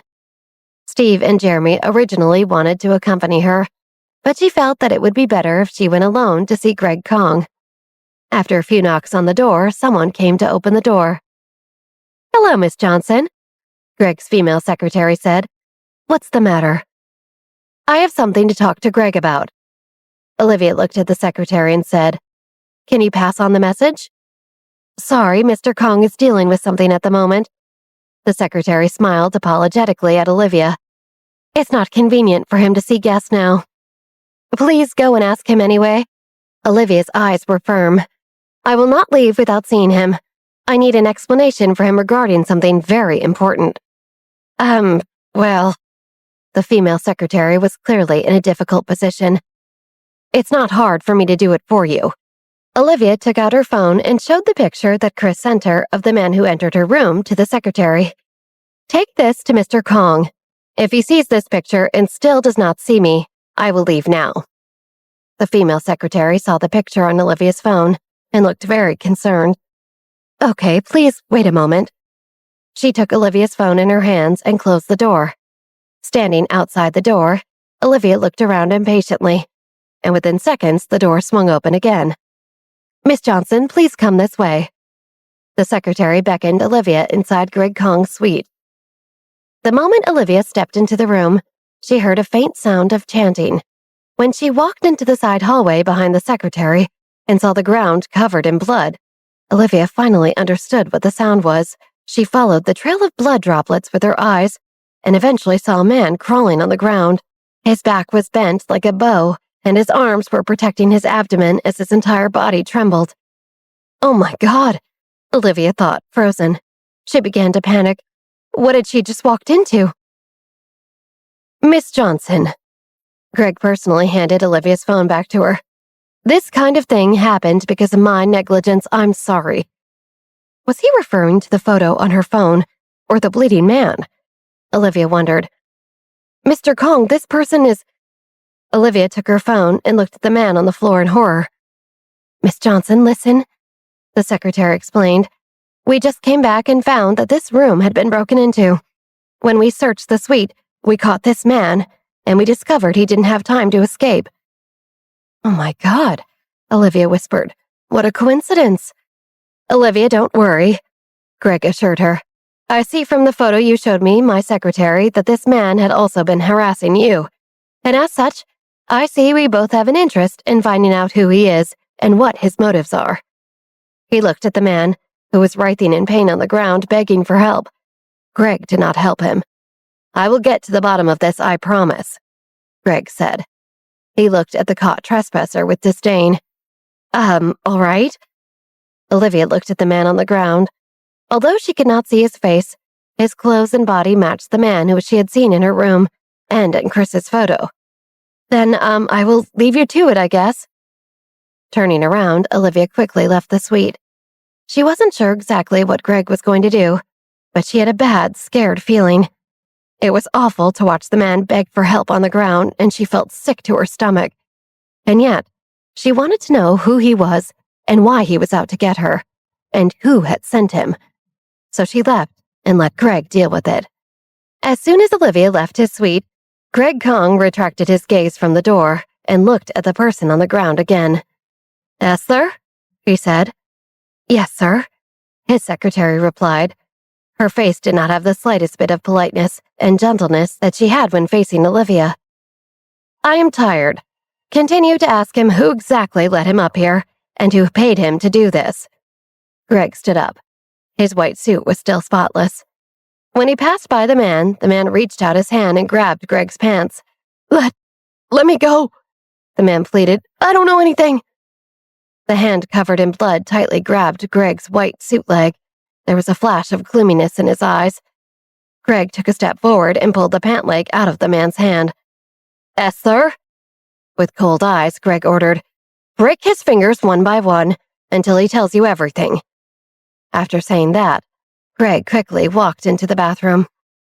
Yes, sir, Esther responded.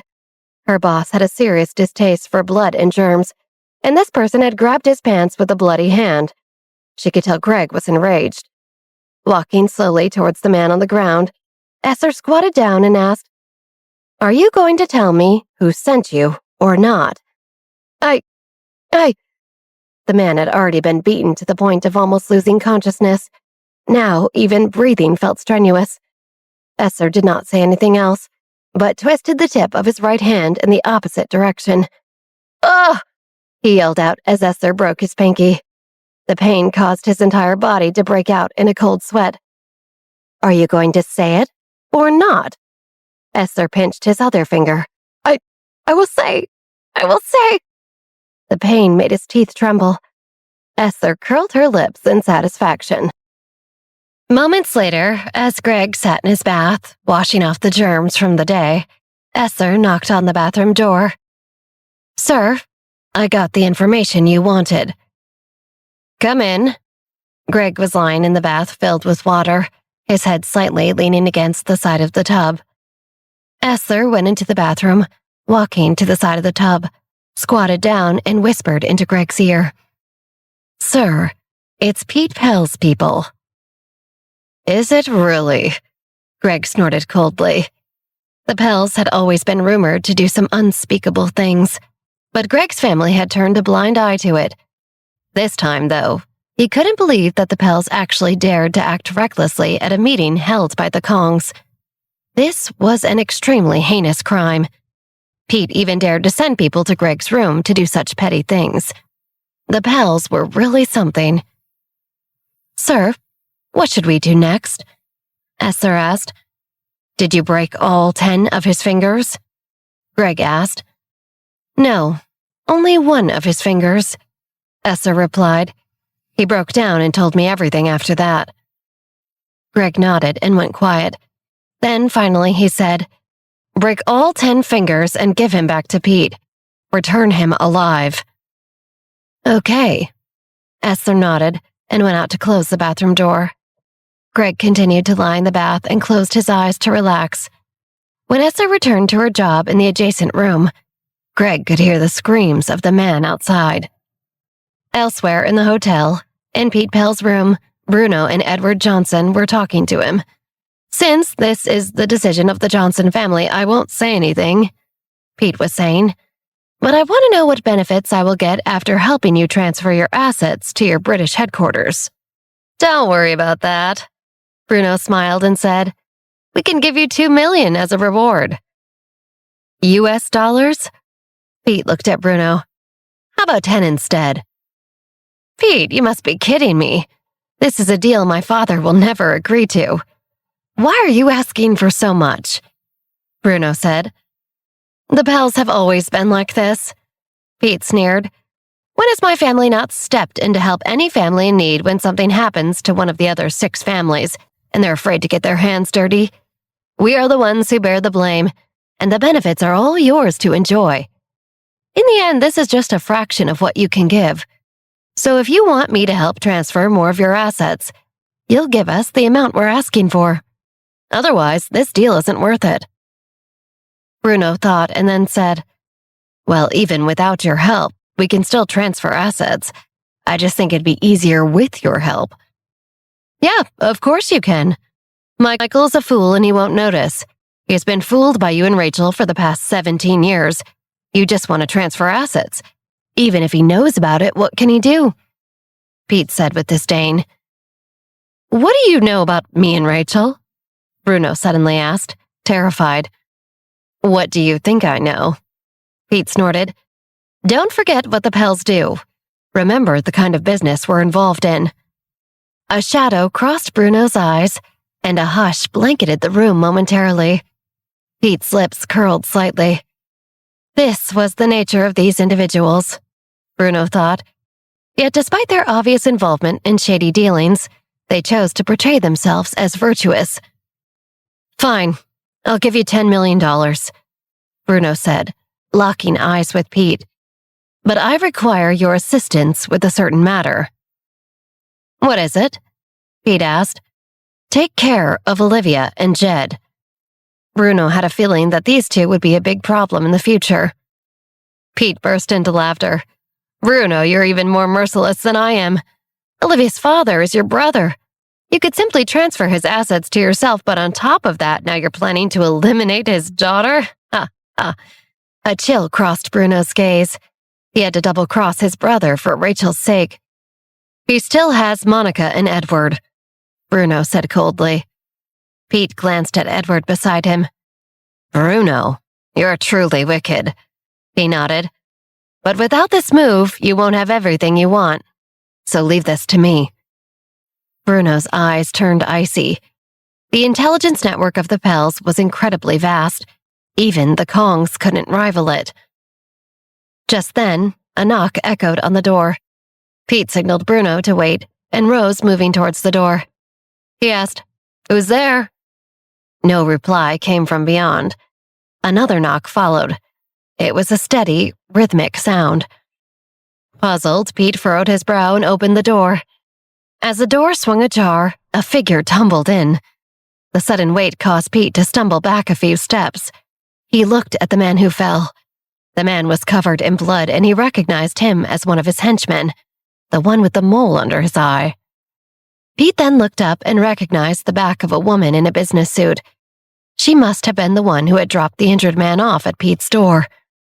Pete's heart skipped a beat. Wasn't that Greg's secretary who was walking away? He turned his head, taking in the ashen faces of his men. "What's happening?"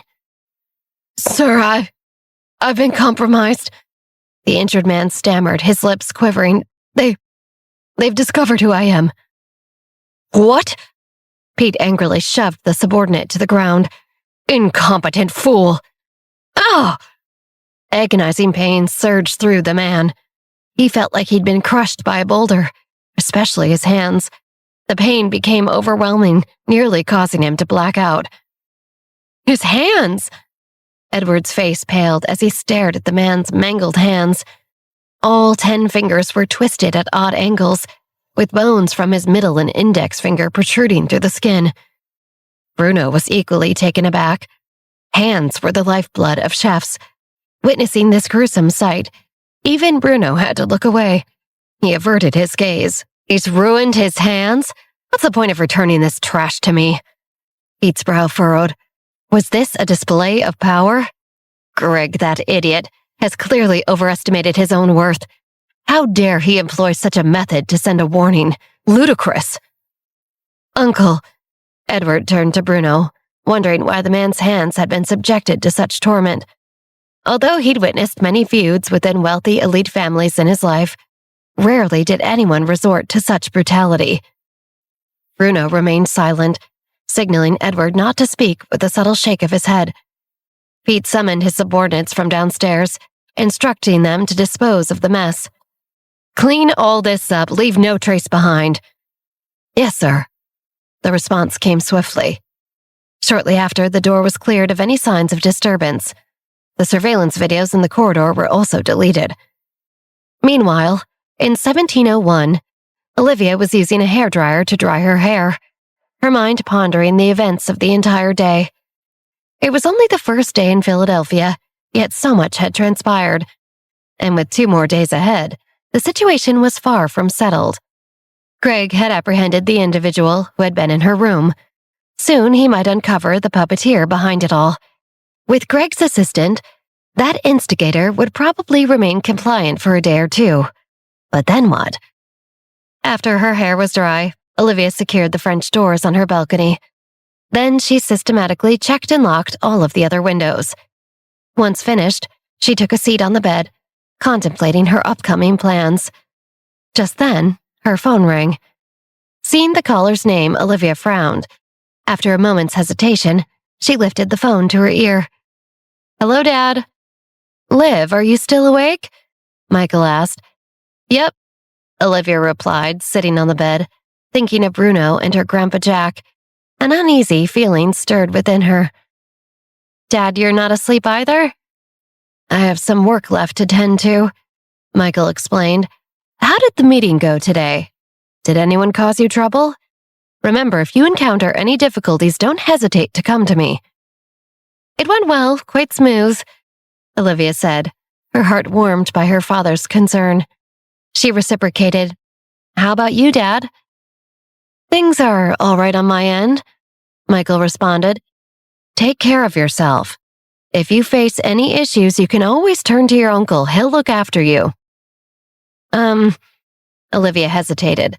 Michael's trust in his brother was truly something, yet it was warranted, given that his brother had not only slept with his wife, but also conspired with him to transfer the company's assets.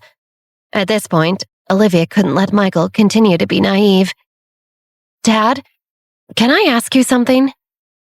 What is it? Michael paused, glancing at the documents spread on his table. It contained a report detailing the inexplicable loss of $20 million. He was perplexed and frustrated. Actually, when I was waiting for you in your study the other day, I glimpsed a document. It was about the company losing $20 million. Olivia confessed, pausing before she continued. A significant sum like that vanishing without a trace. Do you think there might be a mole in your company? Or someone stealing from you or siphoning money away? Olivia cautiously ventured. Liv, I'll look into this matter. You're still young. Michael's brow furrowed. He didn't want Olivia entangled in these intricacies at her age.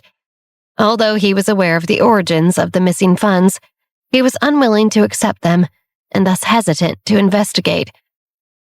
I understand, Olivia replied, sensing that Michael knew more than he let on. However, based on her understanding of him, even if he was aware, it wouldn't lead to much action. Michael was too gentle. Even if he was aware of his father and brother's schemes against him, he'd remain passive until they pushed him to his death.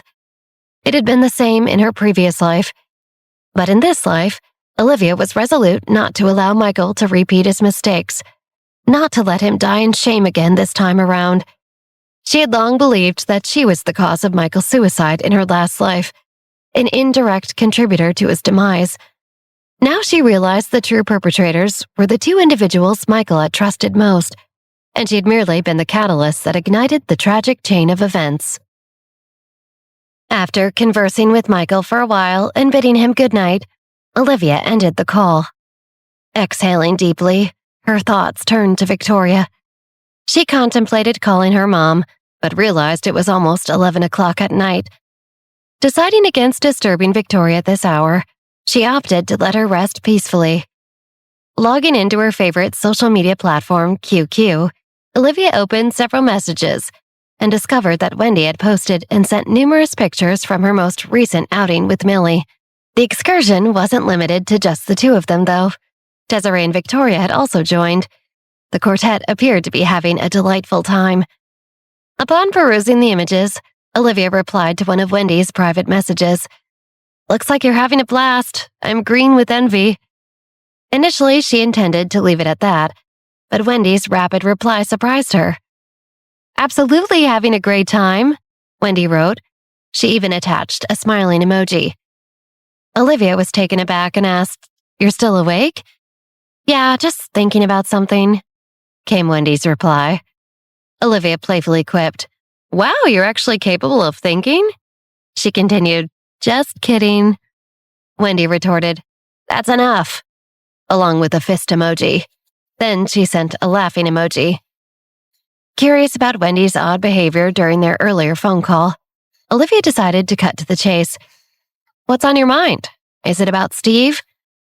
After a brief pause, Wendy admitted, "Liv, I've gotten myself into a mess. I made a really embarrassing mistake. What should I do?" Olivia responded with empathy. "I don't know. You've been keeping something from me. Spill the beans on what's going on and I'll help you figure out a solution." "It's quite an involved story." Wendy paused momentarily before texting. "Let's discuss it when you're back." "Sounds good." Olivia pondered briefly, considering the prospect of returning to New York soon. She had so much to tell Wendy and Millie once she did. "Oh, by the way, I saw Pamela today," Wendy messaged. "She was with the guy from the cafe. The one we saw break his nose, Mark DeLillo." Olivia's thoughts raced at this information. "Of course she was," she wrote, not knowing what else to say. She didn't like the thought of Pamela and Mark, the two people who conspired to kill her in her last life, spending so much time organically together already in this life. "Anyway, I'm turning in for the night. Talk soon," Wendy wrote. Feeling worn out after days of poor sleep, an entire day of hanging out with Millie. "Talk soon," Olivia replied. Seeing Wendy's profile picture turn gray after she logged off, Olivia also logged out. Letting out a yawn, she realized she was in desperate need of sleep. She hadn't slept well due to Chris and Jeremy's antics the previous night. Tonight, however, she could look forward to a peaceful rest. With that in mind, Olivia stepped off the bed and conducted a final sweep of the room. Assured of her safety, she moved to secure the second door on her lock. Just as she approached, though, the door swung open. Olivia froze, retreating a couple of steps. Her eyes remained fixed on the open door as she mentally reviewed her options for a quick escape. None of them seemed feasible, though. When the intruder finally came into view, Olivia's eyebrow twitched. "Chris, are you seriously doing this again? What are you, addicted to me? What possessed him to show up at her place in the middle of the night, disturbing her sleep twice?" "I brought you a late-night snack," Chris replied, unfazed by Olivia's irritation, raising a food container in his hand. Olivia's stomach growled audibly, causing her initial lack of hunger to dissipate. "Why? What's the meaning of this?" Chris appeared a bit taken aback. "I'm not hungry, take it away," Olivia said, her gaze locking on him. Without another word, Chris took a step closer. Olivia instinctively retreated, cautioning, "If you dare to try anything, I won't hold back." Recognizing that his previous actions had left Olivia rattled, Chris placed the container on the nearby table. "Eat it while it's warm," he instructed, before pivoting to leave. At the door, he furrowed his brows, adding, Didn't I tell you last night always lock both doors? Olivia rolled her eyes. Hadn't she just been about to secure the concealed lock? She considered using her powers on him, but he exited before she could. I'm leaving, Chris declared, closing the door behind him. This lunatic, Olivia muttered, finally locking the door. Seriously, don't come back again. Initially considering discarding the food, Olivia's stomach betrayed her intentions with a loud grumble. Fine, the food didn't do anything to me, so I can eat it. Opening the container, she discovered a generous portion of wontons and fried rice from a place where Chris had eaten with Sven. She inhaled the appetizing aroma, and taking a few bites, she felt heartened. After scarfing down the leftovers, Olivia cleaned up the container, secured it in a bag, and disposed of it in the trash. The meal had satiated her without making her feel overly full. Following a final teeth-brushing session, Olivia nestled into her bed, contemplating Chris's peculiarities. He remained an enigma, his motives inscrutable. Yesterday, he was awful, and she was legitimately ready to never speak to him again. But, Olivia conceded, Chris had extended a helping hand today, providing her with pictures and a late-night meal. So she was somehow grateful for him at the same time. What an odd guy, she murmured, as sleep overtook her. Meanwhile, after returning to his room, Chris was met with a sly, mocking gaze from his friend Sven. So, Chris, did you succeed in making amends with Olivia? Did you score points with the food? Chris rolled his eyes in response. Don't get too cheeky. Sven's eyebrow arched teasingly. I'm just asking if she forgave you.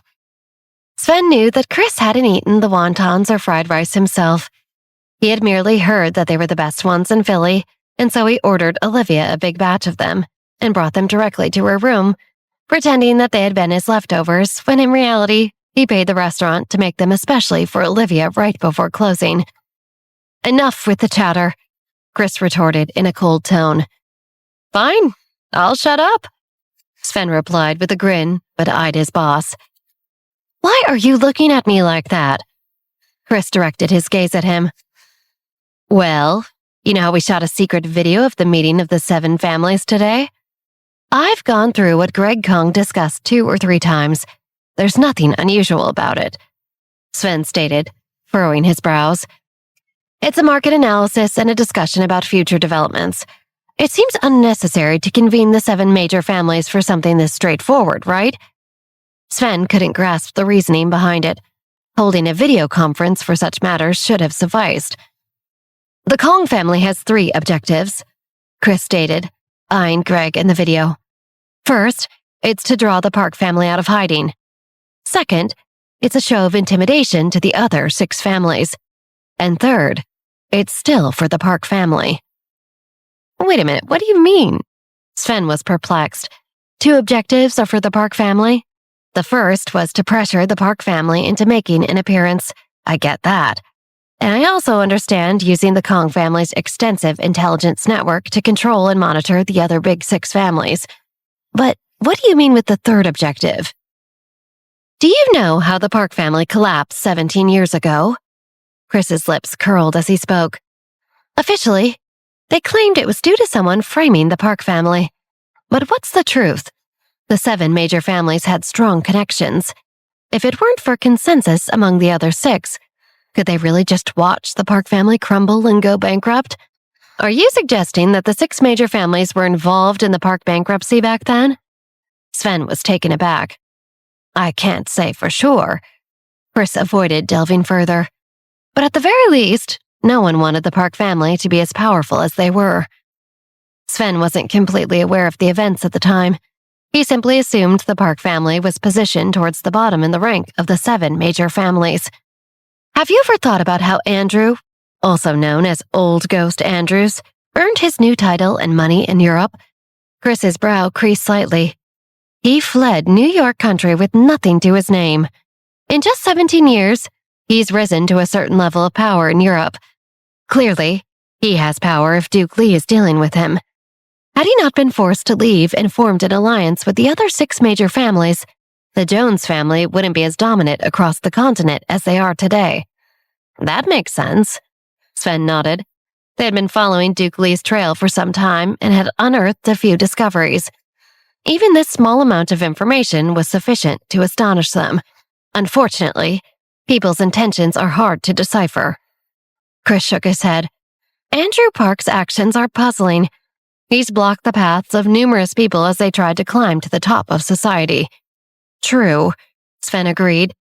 This issue had spread to the Jones family as well. Andrew Park was an extraordinary talent, and people did not like to be his enemy because he was so cunning.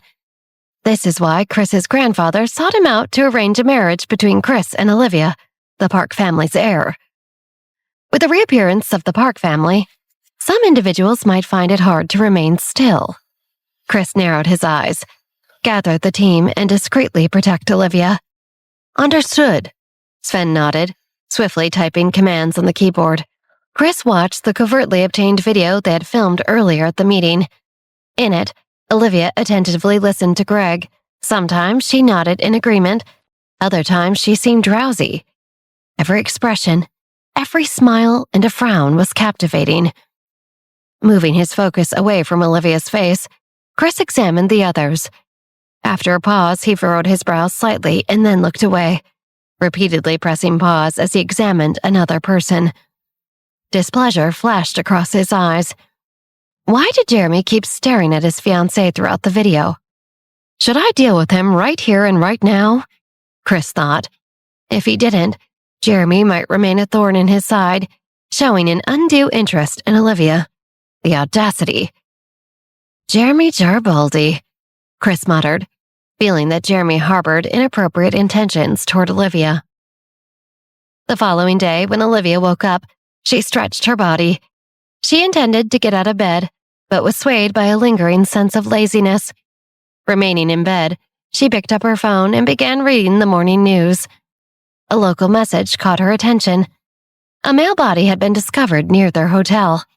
All 10 of his fingers had been gruesomely broken, and his body bore over a dozen lacerations. The police believed it to be a revenge killing, carried out in a blind spot of surveillance cameras on the city streets. As of now, it remained a mystery, with the victim's identity yet to be discovered. Terrifying, Olivia murmured. The man's death was undeniably gruesome. Although his images were pixelated, the text alone conveyed the brutality of his demise. She scrolled through the comments section. Beyond the expressions of pity for the victim, most remarks were vindictive. The prevailing sentiment was that the victim had been deserving of such an end due to his own heartlessness, a form of retribution. Some comments suggested that the victim had likely provoked someone in the city's criminal underworld, asserting that he had it coming. Olivia flipped through a few more pages of comments, but couldn't read further. The man's death was horrifying, and the way people spoke of him posthumously was equally unsettling. She couldn't help but wonder how people might speak of her, Mark DeLillo, and Pamela Cox after their deaths. Many believed that Mark DeLillo and Pamela's actions were an act of retribution when they murdered Olivia in her last life. Olivia forced herself to cease thinking about this. She picked up the cup of water beside her bed and sat up. It was almost time to start her day. The agenda for the second day's meeting resembled the first, but now Olivia found herself puzzled by Greg's motives. Gathering the 7 families together seemed unnecessary for such straightforward topics as business matters and quarterly reports. Once the afternoon meeting concluded, Olivia sought out Jed. When she got to Jed's room and he invited her inside, she found Greg Kong inside with him. Suddenly, from reading Greg's thoughts, she understood what was going on here. Greg's attention wasn't on the meetings or the quarterly reports, but rather the subsequent discussions that followed behind closed doors. Steve had mentioned that Greg had similarly conversed with him in private during lunch, and now it was Jed's turn. It seemed Greg Kong had spoken with every member of his family, even though the specifics of their discussions remained elusive, and he had presented this entire meeting as an opportunity for the members of the 7 families to exchange thoughts. In reality, Kong's initial motive was to fortify his position as the head of the 7 families. Upon Olivia's arrival, Greg excused himself and took his leave. In response, Olivia offered a faint smile and a nod by way of greeting. Jed closed the door behind Greg and then gestured for Olivia to take a seat before he began. Liv, there's one final day of this meeting tomorrow, and then I have to return home tomorrow night. When are you leaving? I have a flight booked for the following morning, Olivia said. Duke? Jed said. I'll make the arrangements, Duke Lee responded, pouring a glass of water for Olivia. I'll remain here until the day after tomorrow when you depart Philadelphia and catch your flight. In New York City, you'll be safe, Jed assured Olivia, his eyes brightening as he spoke. Your grandfather will not let anything happen to you. At this point, Jed smiled. The morning of May 3rd saw a brief and uneventful meeting of the 7 families, devoid of substantial content. However, after its conclusion, Greg Kahn approached Jeremy privately, proposing a lunch together. The last thing he needs to do is talk to the Garibaldi family, Olivia whispered, a smile tugging at her lips. Liv, what did you say just now? Steve hadn't caught her words clearly and asked for clarification. Nothing, Olivia smiled. Was just saying Greg called Jeremy away, so what are we having for lunch now that he's busy? The trio's companionship had grown deeper over the past few days. It's a rare opportunity to have just the two of us, I suppose, isn't it? How about we try the hotel restaurant? I saw they had a lunch for 2 on the menu, Steve suggested with a mischievous grin. We can snap a photo and show it to Jeremy. What exactly does this lunch for 2 entail? Olivia had grown accustomed to Steve's joking these days. His tone and demeanor were usually jovial and upbeat and unguarded. I saw a poster for it at the elevator entrance. It looked intriguing. Steve gestured toward the elevator entrance behind him. Take a look if you want. All right, let's see. Olivia and Steve approached the elevator and observed the hotel's lunch for 2. Wow, they even have a hotel foodies package. That's adorable. Wendy would definitely love this place. At the mention of Wendy, Steve remembered something. The love letter that Wendy had given Jeremy was still in his possession. Suppressing a chuckle, he confidently revealed, Liv, did you know that Wendy seems to have developed a crush on someone? Olivia was taken aback by Steve's words, almost choking on her own saliva. How should she respond to that? She didn't want to talk about Wendy's crush on Steve with Steve himself. Oh, if it's none of my business, we don't have to talk about it anymore. Are you interested in ordering this? Steve noticed Olivia's reaction and realized that Wendy hadn't confided in her. Feeling it inappropriate to unveil someone else's secret, he skillfully redirected the conversation back to lunch. Sure, Olivia replied, feeling more at ease as Steve changed the subject. Let's just order off the regular menu, Steve suggested, gesturing towards the menu. I don't think the 2 of us can finish that lunch for 2 in reality. Even with Jeremy joining us, we might struggle. What's on the regular menu? Olivia examined the poster for the restaurant, but couldn't discern the menu items. Ask the waiter and you'll find out. Steve draped an arm over Olivia's shoulder. So how about it? My treat? If it's your treat, let's go, Olivia said with a smile. After they looked at the menu, Steve told a waiter at the front of the restaurant, We'll have 2 servings of Philly steak and a bottle of water. Also, bring 1 plate of spaghetti, and for dessert, can we have 2 pieces of cheesecake and vanilla swirl ice cream? And can you please bring those up to my room? The waiter nodded and quickly put in their order after Steve gave him his room number. Then Steve turned to Olivia. Shall we head back up to our floor now? He asked, glancing at the time. Sure, Olivia agreed as they entered the elevator. Just as they did, a man in a black windbreaker entered the elevator from the opposite direction. Upon reaching the top floor via the elevator, Olivia turned to Steve. You can head back to your room. I'll join you later. All right, Steve responded while still in the elevator, punctuating his reply with a playful hug. I'll be waiting. Ugh, Olivia responded with an eye roll, expressing her mild disgust. You're incorrigible. You know I'm not a hugger. Rather than returning to her room, she directly approached the door of 1711 across the hall from her and knocked. "Who is it?" came a male voice from behind the door. She could sense he had a stuffy nose. "It's Olivia," she responded, noting the unfamiliarity of the voice. The door clicked open, revealing an unfamiliar man around 30 years old, towering nearly 6'3", with distinct features and a prominent nose. Dressed in a black shirt, he scrutinized Olivia as she stood before him. Olivia was certain she was at the correct door, but that she did not recognize the man. "Liv, come in," Jed's voice beckoned from within the room. At that moment, the tall man slightly shifted his body to the side, allowing Olivia to slip in beside him. It was undeniable that the man's towering presence by the door was quite startling. Stepping inside, Olivia noticed that there was around 7 or 8 people in the room, similar to the tall man at the door. Among them, one figure stood out due to a full-arm tattoo displaying an impressive tribal pattern. After staring at it for a moment, Olivia playfully gave him a thumbs up. The tattooed man seemed pleased by her reaction, responding with a self-satisfied smile. "Liv, you made it," Jed greeted, reaching out to ruffle Olivia's hair. "Who knows when we'll meet again." "Are you leaving?" Olivia asked, noticing that Jed had already packed his belongings. "Is it time?" "Yes, indeed," Jed affirmed. "But listen, I think you should stay within the hotel premises today just to be safe." "All right," Olivia acknowledged. "Tomorrow I'll accompany you home the whole way," Duke Lee added, tossing a silver pistol to Olivia. "This is for you. It's a small caliber weapon effective up to 50 meters.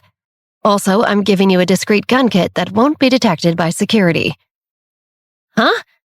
Olivia caught the pistol, examined it, and quickly returned it.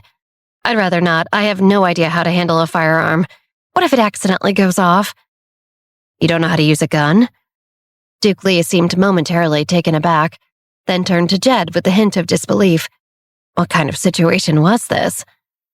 "Guns are prohibited in our country. There's no opportunity to learn," Jed explained with a shrug. "Should we give it back to Jack instead?" Duke Lee suggested, nodding toward the tattooed man. "No need," Olivia immediately interjected, breaking into their conversation. "A guy of his size, I wouldn't even know where to store it. I just need to return to New York City." She had self-defense techniques of her own, though she couldn't tell everyone here about her powers. Although, she thought, if someone pulls a gun on me, my powers might not be quick enough to deflect them or the bullets, since it's been a minute since I've used them, and I may be a little rusty. I really ought to practice my powers more. I've been so distracted. "I insist that you take the gun with you. I'll teach you how to use it tonight, even if you don't know how to aim it. You won't be a sitting duke," Duke Lee said, once again tossing the gun back to Olivia. "Do you guarantee the security won't detect it?" Olivia asked. She didn't want to be caught bringing an illegal firearm into an airport. "Absolutely, we have ways to get around security checkpoints. Let us handle that part," Duke Lee replied with certainty. Otherwise, how did they manage to carry their firearms? "All right," Olivia agreed, and Duke Lee handed her gun covers as well. "I'll stash it away for now. You can show me how to assemble it and use it tonight?" "Hey, Mr. Alex Pope!" The person who had opened the door for Olivia approached, addressing Duke Lee by his real name earnestly. Or should I say Duke? "Jed and me have to get going. Enough talking." "He's right. Liv, it's time for me to go," Jed announced, stretching his arms for a hug. Stepping forward, Olivia gave him a hug. "I'm really glad I met you. Please greet everyone I haven't had a chance to meet yet." "I will," Jed replied, patting Olivia's back reluctantly. "When you can, bring Aunt Victoria to visit us. We'll email you." "All right," Olivia agreed. "Take care on your journey." "Don't worry, I'll see him off," Duke Lee assured with a smile. As the group departed, Olivia was left staring at the gun in her hand and the covers blankly. She truly felt she didn't need this. She stashed the gun in her room and then headed to Suite 1703, where she knocked on the door. Steve opened it and greeted, "You're back just in time." Olivia glanced inside, spotting 2 waiters arranging the food. "Come, have a seat here." Steve guided Olivia to her chair and gallantly pulled it out for her, gesturing for her to sit. Thank you, Olivia said with a smile, taking her seat. The waiter across from her quickly approached and placed a Philly cheesesteak before her. Acknowledging him with a nod, Olivia received the utensils the waiter laid out. However, she frowned slightly as she noticed the disorderly arrangement of the knife and fork. What was going on? She turned her head to study the waiter's face and sensed something was off. Occasionally, his gaze seemed to shift away. Olivia's brow furrowed. Once the two waiters finished arranging the dishes, Steve began eating with his knife and fork. Observing that Olivia hadn't touched her food, he asked, "Doesn't it suit your taste? Or is there another reason?" "If I eat this, I might as well sign my own death sentence," Olivia responded, resting her chin in her hand and pouting at the cheesesteak before her. She took a deep breath. "It smells so amazing, but I can only admire it from a distance." "Is it poisoned?" Steve focused on the dish in front of Olivia. "Is that what you're implying?" "I don't know, but now I'm feeling paranoid." Olivia shook her head, a bit exasperated. A playful grin tugged at Steve's lips. "You do have that silver bracelet. We could use it to test for poison. It's also an opportunity to expand my knowledge." "Are you daft? Who would use a poison that can be detected with silver? If they did that, the cutlery would have turned black after a few bites," Olivia replied, touching the silver bracelet on her wrist. This piece had been gifted to her by Wendy's mom, Desiree. "Touché," Steve mused, casting his gaze across the other dishes on the table. "Do you think my food is safe?" "Probably. Their target is me, not you," Olivia replied. "If someone is trying to poison me, am I just being paranoid now because of everything Duke and Jed said?" She wondered. Who else but Bruno had reason to hate her for still being alive? Indeed, the emergence of the Park family seemed to have posed a substantial threat to Bruno. "Then I'll share half of mine with you," Steve declared, cutting his Philly cheesecake in half and placing it onto Olivia's plate. "Here you go." "Thank you very much," Olivia responded with a smile, accepting the offer. There was an abundance of food on the table anyway. Steve took a bite of his own steak, savoring the ideal temperature and the meat's tender texture. Each chew released a burst of succulent juice, a reminder that it was truly heartless to taint such delectable food with poison. Just as Steve and Olivia finished their meal, Jeremy returned to the hotel and came to Steve's room. He glanced at the chaotic state of the table without saying a word. "We're enjoying the lunch for two, Jeremy," Steve taunted, raising an eyebrow. Jeremy always sported a facade of detachment, as if he couldn't be bothered by the end of the world. This demeanor prompted Steve to push his limits. Jeremy gave Steve a brief look and remained silent. Observing this, Olivia couldn't help but ask, "What did Greg Kong say to you that has you acting like this?" She playfully added, "Is he trying to keep you around even after the meetings are done?" "He wants an alliance," Jeremy replied, his gaze on Olivia. He felt the need to share this information. "The Kongs are proposing an alliance with us." "An alliance? We're all already part of the 7 major families, though. Why would they need to form another alliance?" Olivia found it amusing. Was Greg Kong playing games? Doesn't that seem a bit unnecessary? "The Kongs intend to partner with Jarbaldi's. Since he says the Shooks and the Johnson family are poised for conflict, and the Park family might make a return," Jeremy stated directly. Olivia read Jeremy's thoughts and could see that the Kongs were seeking an alliance with other families to confront the Park family. Hearing Jeremy's words, Steve abandoned his mischievous smile, a rarity for him, and commented, "So that's what his endgame is." Olivia burst into laughter. "How interesting. Wasn't Kong all about non-interference and non-business?" According to Greg Kong, he aims to balance the power of the 7 families, averting any situation that could mirror the downfall of the 7 families decades ago, or the risk of being absorbed by the Jones family and their connections. Jeremy relayed Greg Kong's words to Olivia. "It's not about countering the Park family."